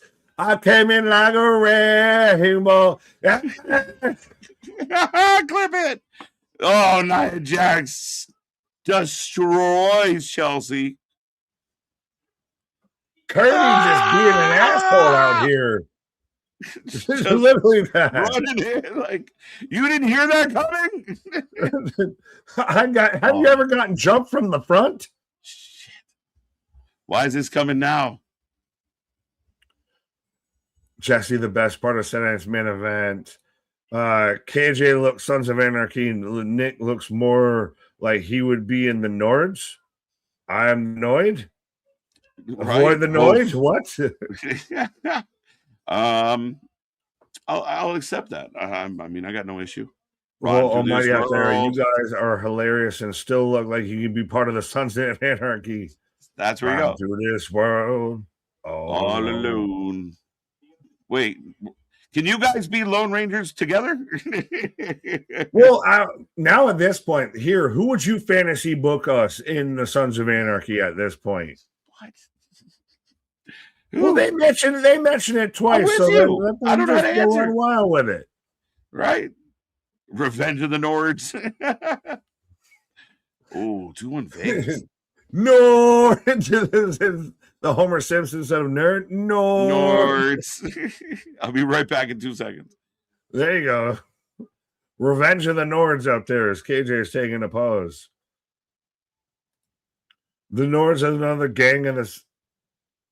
Fair enough. I've watched it multiple times. I don't recollect the Nords. I feel like I need to start talking in a Swedish accent to be part of the Nords. But I am in commercial break right now, folks. How you feeling about Friday Night Smackdown? Of yes, we did actually get Blake Monroe, but she still ain't doing much of shit. She just showed up in backstage to just tell Chelsea how she sucks and walk away. So I think SmackDown, to me, really needs to figure out what the fuck it wants to be. Of Monday Night Raw at this point. And I know if we want to, at the start of 2026, but right now in the moment, Monday Night Raw is mollywhopping Friday Night SmackDown in far of creative storytelling, engagement. I feel that way. I want to see Friday Night SmackDown find a direction with some of this shit and stick with it. Nick, can you do it down in the Baja? I can't do it because you had who was it? It was who was just on with Chris Van Fleet. Now I'm gonna Will Sasso and I'm gonna feel terrible that I can't remember the other comedian's name, but they were out there just with Chris Van Fleet out there doing the macho impressions. And anytime I'm doing a Jesse impression, it's me doing an impression of Will Sasso doing a Jesse impression. But yeah, I don't know if we're gonna see Jesse Ventura. That's the thing, is you just have a deep voice and over enunciate everything you're saying to do a Jesse Ventura impression. Now Hulk Hogan, he didn't want any of the union. Oh, there you have to over enunciate everything with a deep voice. But with the last Sunday's main event, we got him a bit on the kind of pre-showy thing, and then he kind of f***ed off. So I don't know if we see him too much out there on this one. Well, Dan Soder, absolutely. She's got hair, but she's been advertised for 3 fucking weeks. She's been advertised for a goddamn month. Nick is OP. Nick is OP. Nick is Elvis. Almighty, I get part of what you're saying. I very much, hopefully I don't have the same ending as OP. T's and P's, but no, I'll take OP. I've not heard that before, but yeah, KJ very much seems like a Bobby Muncher out there of, yeah, Will Sasso. Well, again, Will Sasso, it's crazy now that doing impressions of wrestlers, and Will Sasso became infamous for his whole moment on Mad TV with Bret Hart. So I did all that of Dan Soder. I'm sad I misremembered that because he does the Macho Man really well. Yeah, dig it. Oh, Royce out here. Priest, what's up? Your partner called me to make sure I had your back. Hey, so Truth putting out there of that Truth called me to make sure I had your back. Hey. Yes, Dan Soder. Dan Soder is one of my favorite comedians. His sense of humor feels like again, there's the new age of comedians. I'm very much of the Carlin and Robin Williams is what I would listen to. I'll still listen to regularly and can quote off the top, but now you get your Shane Gillis's and still your Mitch Hedbergs, your Louis C.K.'s, your Ali Sadiq's, your Dan Soder's, your not exactly ours, Joey Diaz for sure. Yeah. Ralphie May. I'm excited to see the Ralphie May documentary that's coming out. Soon for this man. But yeah, I think it's really always cool to see celebrities who aren't in wrestling or aren't in that scope. Like, again, T's and P's to Kyle Busch, who was a wrestling fan. Getting Topanga. Every 90s kid's crush, Topanga, is a wrestling fan. If she couldn't get cooler, she got even cooler with being a wrestling fan. As it was out there praising Danhausen before Danhausen was Danhausen. Which, by the way, any AW fan that's mad that WWE is capitalizing on Danhausen, you had the opportunity. You just fucked it up. It's one of those, you can't be mad when a team signs a free agent and they play better for them than they did with you. Adrenaline in my soul. Cody Rhodes versus Sami. Let me know who you got. And gotta be Cody at this point. Well, now does Gunther get involved and we end this show of Gunther with a kata hachime? Sami for the uppie. Nick again, let's replace Pre-Mad with Exxon 93 Supreme Gasoline. You know what, Christian? We'll do that when we sell out and we're brought to you by Exxon Mobil. We can do that then. I think beyond that, that violates a lot of legal issues. So you can have that. That ain't even what I'm at. I ain't going to live in libido on that. Imagine being stuck at that arena listening to Sami's music for an entire commercial break. Oh, Sami for the upset win. The only way Sami gets the win here is Gunther, I feel, gets involved and causes a distraction, causes a disqualification. Speaking of distractions and disqualifications. Right. Would that be like torture, like for MDB, tie him to a chair and it just, Sami's entrance on a loop? Right? Just torture. Let's go. Like, stop it. I'll tell you where the gold's buried. Like, what are we doing? Well, that's honestly, maybe we need to do a tier list of coming soon to members only, a tier list of what would be the wrestling theme song to make you break if you were tied up by a government agency, of what would make you break, of stop, I'll tell you where the bodies are hidden. I didn't do it, but I'll admit to it just so you let me free. Fucking Bree mode's up there. That's what, hey, name me another channel that's out there doing that. We'll come soon to the Wrestling for Life of out there. That'll be the S tier, is just a mission of felt guilt, I don't care. I'll tell you what I did. Just let me out of here. Right. If Gunther helps Sami win, I'm cutting him off at the knees. It could happen. It could happen. Non-title. Yeah, but a little bit of a weak ass ska music. What jokes. Leave the mighty, mighty boss tones alone.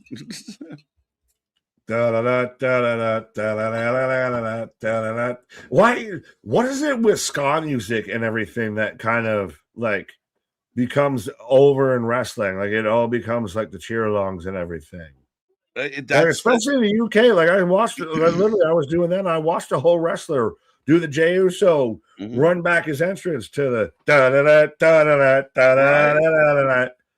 It's again, audience participation is important. Roddy Piper theme song drives. That's a classic. It's one of the best ever. That got played at every family reunion growing up. I'm just kidding, but almost. As Sami saying, "Come on." Cody wants a handshake. Sami says, "No. No code of honor here." Oh. Again, kind of crazy times. Big chop by Sami. Don't Speak is a banger. Let's go. Classic. One of the first CDs I ever owned was a No Doubt CD. Those jokes. Big slam. What did you just say to me? I just heard of Don't Speak. I know just what you say. Tell me what. They're so good. I like Spiderweb better. I mean, my music taste has already been pretty publicly known on this channel and can be brought up into question at any point in time of home and now. Yeah. As Cody's down, Sami's looking him over. I believe we're going to commercial break. I got picture in picture as Cody's hobbling. Cody's down. Well, how do you feel as, I'll say this as a North American, as the World Cup's about to very much be invading all of our territories out here?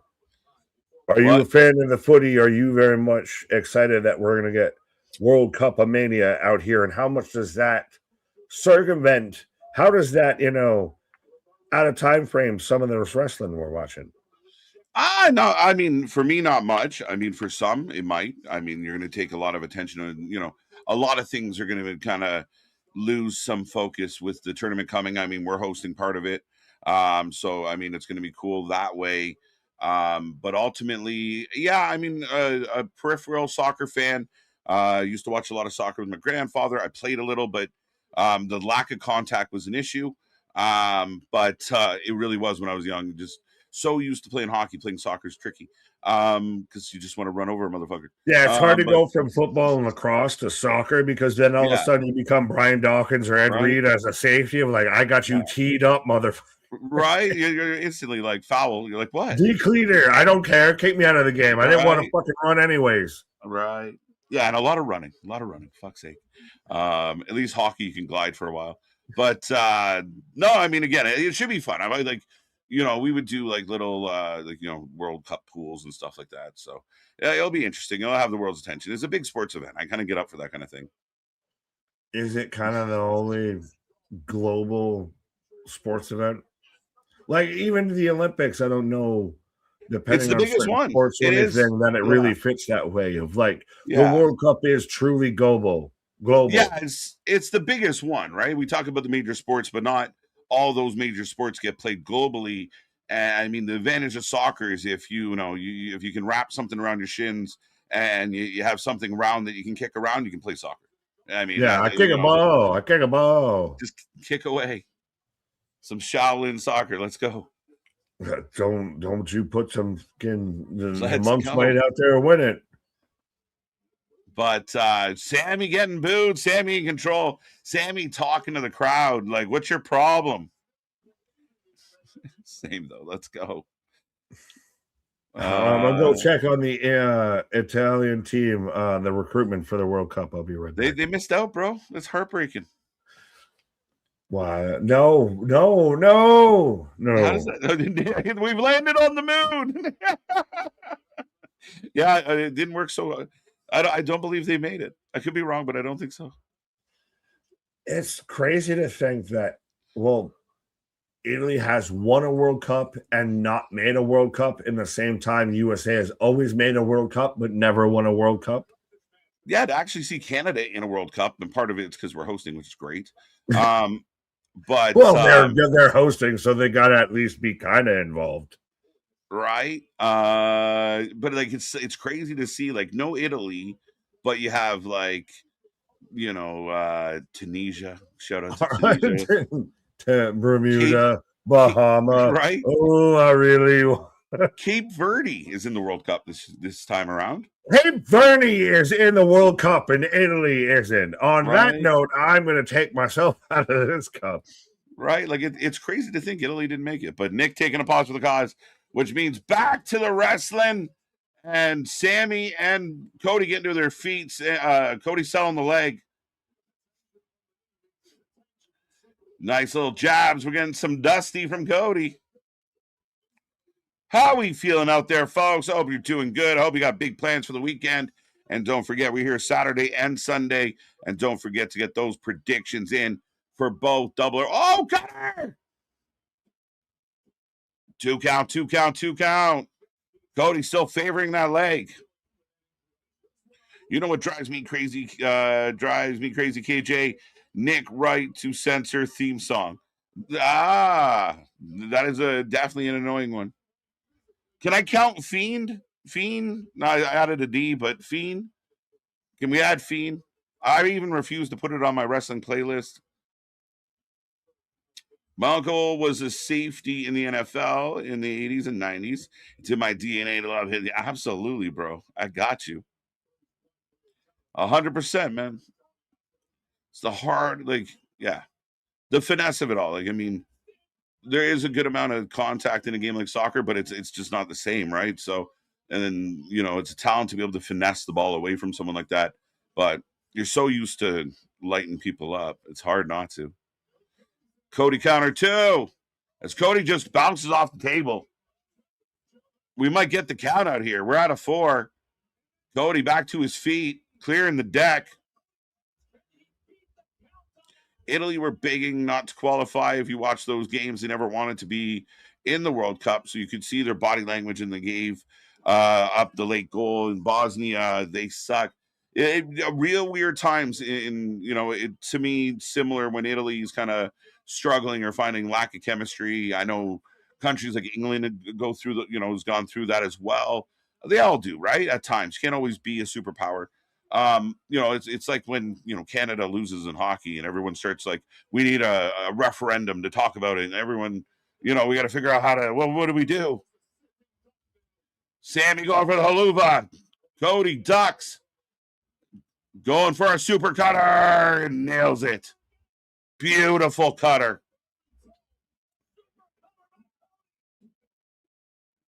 Deep 2. I almost said 3. It was close. Storm Cold Steve Austin's theme song is on repeat for me. Nice. We haven't seen Jessica Carr. Welcome, Super Blue. We haven't seen Jessica Carr for a while. Is it true she's been training to come back to wrestling? For all I know, she was training. Of course, she's done a couple of the matches on Evolve with a mask. And maybe that is part of it. I mean, we did see a lot of teasing and like pushing and shoving between her and Becky. Is that something they would try and do?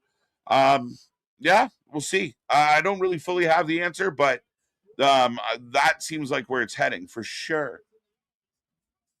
There you go. We're at 2. We're at 2 again. Blue Thunder Bomb, by the way. Both men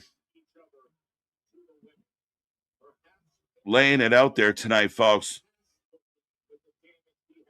KJ, you would have laughed if Danhausen delivers Exxon gasoline in the Indian Motor Speedway. Nick Alton, I probably would, because it wouldn't make any sense, my friend.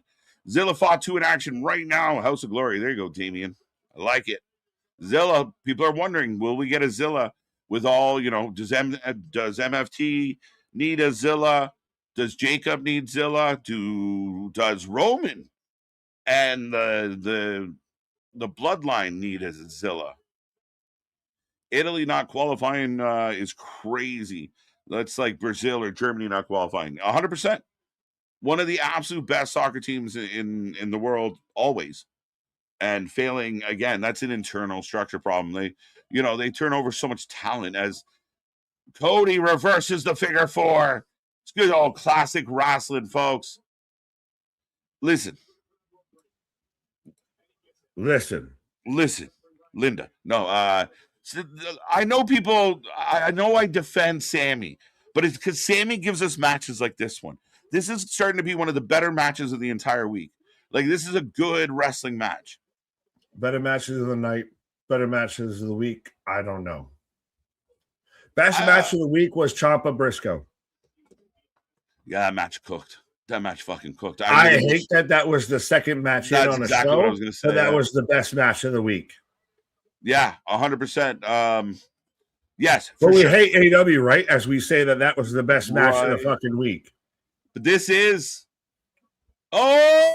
Got the head to me. You knew it. Sami hits Gunther. Down goes. Oh wait, Cody. Crossroads. I guess he was okay. And there you go. Interesting. As Cody, Gunther throwing hands. We're just gonna brawl. We brawl. We're ending the show on a brawl.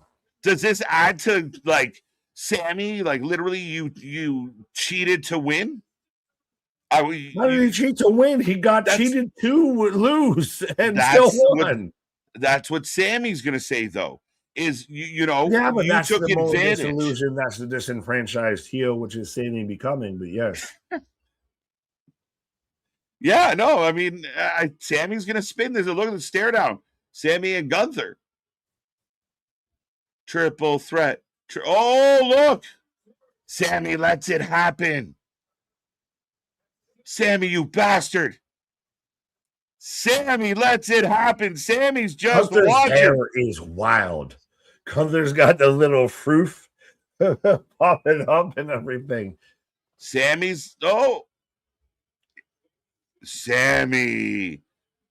He's still holding. Ooh. Will he go back? Cody's just dying. I'm with you, Cody's Jose. dying in the background, but we give a shit about Sami leaving. Well, save him. Cody's the dead body in the background right now. Cody's a corpse, and we're more concerned because Sami's doing the sad Hulk. It's such a good way to solidify Sami as like an absolute jerk. Ronan said jerk. We'll go jerk. The compass has left. The moral compass is now pointing south instead of north. And as we head towards Clash, Gunther stands over Cody with the title, and Sami did nothing. Gunther, stop! Stop, he's already dead. Dude, I love these graphics, bro. Yeah, if only the fucking soccer team could be as good as these goddamn graphics. Italy not qualifying is a little bit like Finland or Sweden not qualifying for, the Olympics with hockey. It's not exactly Canada not qualifying, but it's one of those. It's close, man. But it's one of those. It's a team that like I said, a Sweden or a Finland not qualifying, like a team that is going to be there that doesn't. No, absolutely. But Sami's standing, looking off. Gunther's victorious. Celebrating victoriously. And Cody, who did get the win, is down and out. I like it. Gunther's a threat. Sami's a problem. I got Brawny the Stro Man out here. Good SmackDown or good go home? It was a good show. I thought it was a decent go home as far as, you gave us what we needed as far as what is happening tomorrow from here. Heavy emphasis on Charlexa and Rhea. I thought overall the show was solid. I kind of like what they're doing. I think what's interesting here, Nick, and maybe this will negatively impact some ratings, but they were also selling us big. Like the ending of this sells us on Clash. So you're selling us on two shows at the same time. It does get a little messy, but overall, I thought this was Clash is the far superior show. For sure, and it should be. Well, Clash is just Rhea Ripley, Jade Cargill, Cody Rhodes, Gunther, Jacob Fatu, Roman Reigns, and you throw in a Brock Lesnar, Oba Femi. Holy shit, fuck. I think we're fine with 4 matches because you can let them go. Let everything breathe a bit. But yeah. Fair enough. Ladies and gentlemen, we take a rating out of 10 for every single show. Get us your rating. Let us know what you liked, didn't like. Nick and I will hang around and break it down a little bit here tonight. But yeah, Nick, I think overall, I was pretty happy with the show. I was pretty content with the pacing of the show. I thought it moved well. Not a lot of big lulls. There's a couple things that I'm not super, like, I don't know what it is, but the baddies have never worked for me. I'm still not that much into it. But I think the story, a lot of angles tonight, a lot of things working off angles. Sami, Cody, one of the matches of the week, second place maybe. They just really are big on triangles. 7 out of 10, 10 out of 10 for my woman Charlotte, 8 out of 10. Knee pads, great show. Almighty saying great show, 7.5 out of 10. Thanks again. You guys have been 3 for 3 for me, and I appreciate you. Have a good night. Super Blue, the way Cody talks to Sami, I don't blame Sami. Yeah, again, if you talk to me like I'm gonna spark up. Yeah, fuck him.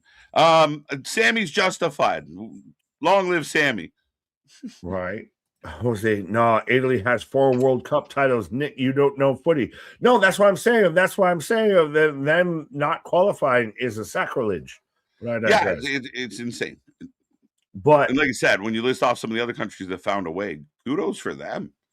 Uzbekistan. Yeah, Ivory Coast might be a little bit hard to, take down, no offense, versus Italy didn't qualify. But good. I don't know how you feel. I'm going to have an unpopular opinion. I'm at a 6 out of 10 tonight. Wow. 6. I'm not 6 feels low for what they gave us, but that's fair. I'm at more of a 7. So I'm not like blown away. Like that was an 8. Like, oh, what a wicked show. You're crazy. I gave it a 4 and you gave it a 10. What are we talking about? Yeah, I think I'm okay. I understand why maybe you would say a 6 to a point. But I thought overall tonight was a good solid show. I could go up to a 7.5, but 6 is a bit low for me. I thought it was a well-structured and well-done show. Honestly, one of the best SmackDowns in the past couple of months. Yeah, I like that. I would agree with it as far as it being a tick up from previous SmackDowns, for sure. Lots of good things, a lot of good moving parts. I think it's a tick down. Why? A lot of what was the big things that we would talk about from tonight got brought up during the show. And it might just be me. I'm sick of WWE, especially on Fridays, having their bigger moments on SmackDown being stuff during the show.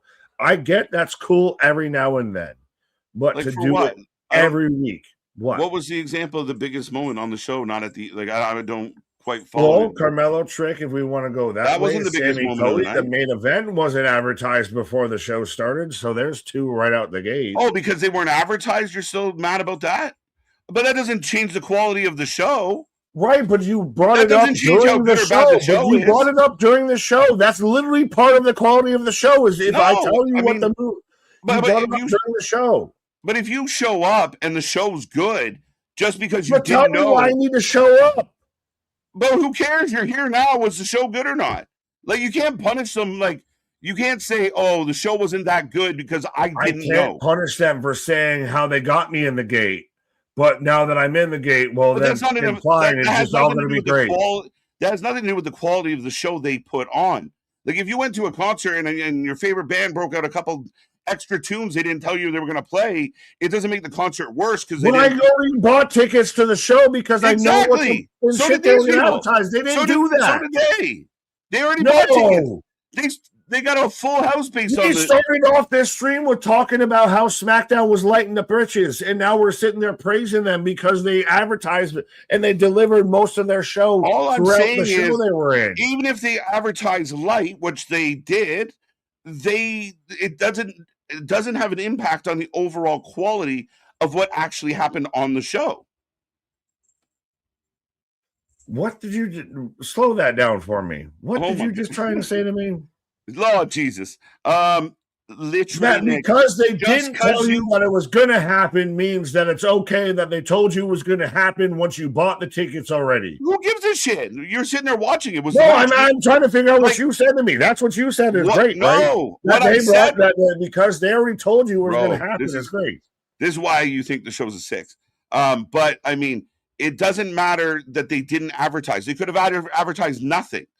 It's what happened when you got there. Was the show good or bad, regardless of what you knew? And you're going to punish them because you didn't pre-know stuff? I guess that fits into the pre-mad club pretty well. I'm going to be so mad that when I ordered my food from McDonald's, that they just happened to give me what I decided I wanted, or they gave me some cool shit. Like, what are you saying of that? Hey, they didn't tell me anything that could have been happening out there, that they couldn't have sold us anything to why I should watch the show, but you just show up because it's WWE, and so it's great that they gave us what they gave us. Praise to Lord WWE if they gave us what they gave us. Oh my God, my guy. A, no, and B, I said earlier, I feel like people use that as this cop out that WWE fans are like robots, and they just that's not it at all. Again, I'll try one more time, and then we'll move on if we can't grab it. It doesn't matter what you watched tonight. Was it good or bad? You're saying, well, because I didn't know, still a 6. It was still a 6. Like, that's crazy. Like, the knowing or not knowing what you're a walking point off, and I'm crazy. Well, no, I was saying, follow the bouncing ball. My God, smash the button. Yeah, hit that button. Let's fucking go. KJ wants to smash my button. Just fall like 8 out of 10, 7.5. Nick, you're looking like the outlier, bro. I'm not far off though. It's not like everyone's a 10 and I'm out of here out of nowhere. It wasn't a 10. We know that. Nick, do you need to know who's in the starting lineup for the effing Yankees? Yes. That's why you buy tickets to the fucking game. What? That's why you show up. What are you saying? You don't want to know who's in the starting lineup? Okay, so you don't want to get excited because Garrett Cole's pitching? What are you talking about? Okay, so you don't want to know who's the starting goalie? You know nothing about who's going to be playing. You go to a game. Mm-hmm. Maybe it's not even the Yankees. For instance, you got 2 tickets to whatever, 2 teams that you've never watched before. Tickets to buy tickets. Right, but you have no idea what's happening. You get there, and it's a fucking barn burner of a game. It goes to extras. It's a fucking a barn burner. A nail biter. And then you go, well, that game wasn't very good because I didn't know they were going to do that. No, you're not. Okay, so we're not going to work in absolutes out here with all of this. What? Because this wasn't a barn burner. This wasn't a nail biter. You're not going to crucify me because, it was an instant classic and you're just mad because you didn't know who was out there. No, this was an average to average, above average slightly show. It was a good show. You're not going to sit there and act like I'm way out of pocket because I gave it a 6 when you're going to give it a 7. Well, I mean, it wasn't it was a good show, which is fair. I mean, again, I said earlier it wasn't that far off. Now others think maybe not. Nick hates when he goes to Burger 6 is crazy, but you're going to give it a 7, 7.5. Oh, I'm way out of pocket. A lot of people gave it 3. Yeah, but MDB gave it an 8, so he feels like 6 is too low. He's not basing it on mine. He's basing it on him. I mean, they do advertise the starting lineup. That's not a good comparison. Thank you. Nick. No, I mean, again, all my question is, was it good? Whether we can argue, should they advertise more? But that doesn't impact the overall quality of what they presented. Let's get a cage for Nick. Can't have a clash in Toronto. A bone saw is ready. See, Super Blue out there. Nick isn't completely wrong. It's average. The show, well, that's fair. I mean, I thought the show was better than average. I thought it was a pretty good show. Slightly better than average. That was a win. Right? they announced the starting lineups. Shit, 8 out of 10. But again, I think if you end up somewhere and even if you have no clue, we had no clue. I'm not so out of pocket with this, though. I just don't think it was that great of a show. I think that they could have done a bit more, however you want to fucking spit it. Whether they advertised Carmelo and Trick or they didn't, or they advertised something or else. SmackDown needs to get better at actually advertising what their show is going to fucking be. Okay, so if they advertise Cody and Sami and Trick against Carmelo, you give the show an 8? No. Why not? I'm still not jumping 2 points ahead. What are you talking about? I'm just curious. Like what? So if they did that, would you give it a 9 then? If you're going to jump 2 points ahead, if you're a 7, I'm a 6. Oh, it's a 10 out of 10 if they advertise the show, man. If they tell me everything, they get 10. But you can't sit there. We started this off with saying they're lighting the britches and then act like, oh, well, it's fine. They just gave us it because it just played out really well. I don't know. Maybe we misunderstood each other. All I meant was they legitimately advertised light. Like they could have maybe found something else to advertise, but it was a light advertising SmackDown. I never said the show itself was light. The show ended up being full of angles. So I got to give them credit for angles and trying. Because it happened during the show. That's entirely different. So if I'm grading on when the show started versus who was there, fuck off at this point. I'm a 6, you're a 7. 6, 7 memes, move along. 8, Sami lost. There you go. We got a bonus for an 8. There you go. Denisha said 8 as well. I can't agree with you. I can't agree with you at all. Zilla Fatu retains the title at House of Glory. If Nick ever shows up on a Wednesday and he's not advertised, show's rude. I did this week. All right, ladies and gentlemen, it looks like we're winding down here. It's been a fun one, as you can tell. Still not a good comparable. I helped him out. I massaged it a little of like, all right, pause. But, all right, if you didn't know the lineup, but they do. They generally tell you who's going to play. But you still, as a Yankees fan, I think MDB's point is, you're excited to see the Yankees play, period. Fair, yes. Yeah, that's right. Like, as a Leafs fan, you're excited to see the Leafs fan. I'm going to get out of this steamy fucking sauna out here right now and remind everybody we're back at it like a jackrabbit tomorrow for Saturday's main event. And then we're here double or nothing, doubling up out here on a Sunday out here. Yeah, lots coming your way. Make sure you do your predictions, get those in. We want to see triple digits in the battle for the belt. So spread that around, let people know about it. Make sure you comment on these videos. Check out all our stuff. We're growing fast, so be a friend, tell a friend. And yeah, come back tomorrow.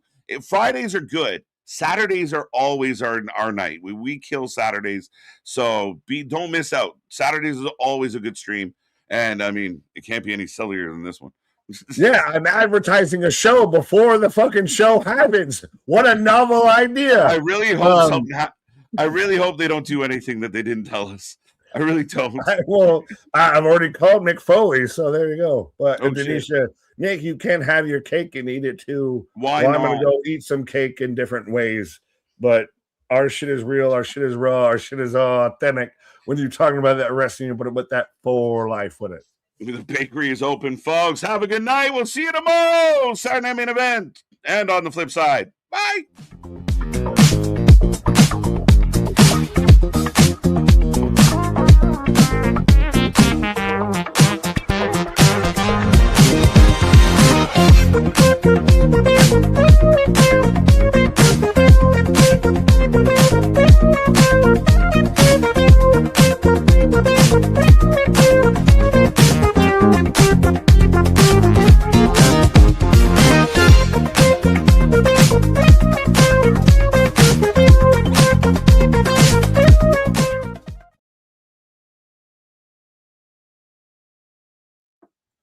Hello, ladies and gentlemen. Usually at this time, I would make a funny joke or a little quib.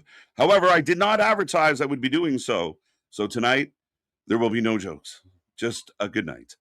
We'll advertise next week what we're doing so you can like it. Bye for now. Come back anytime.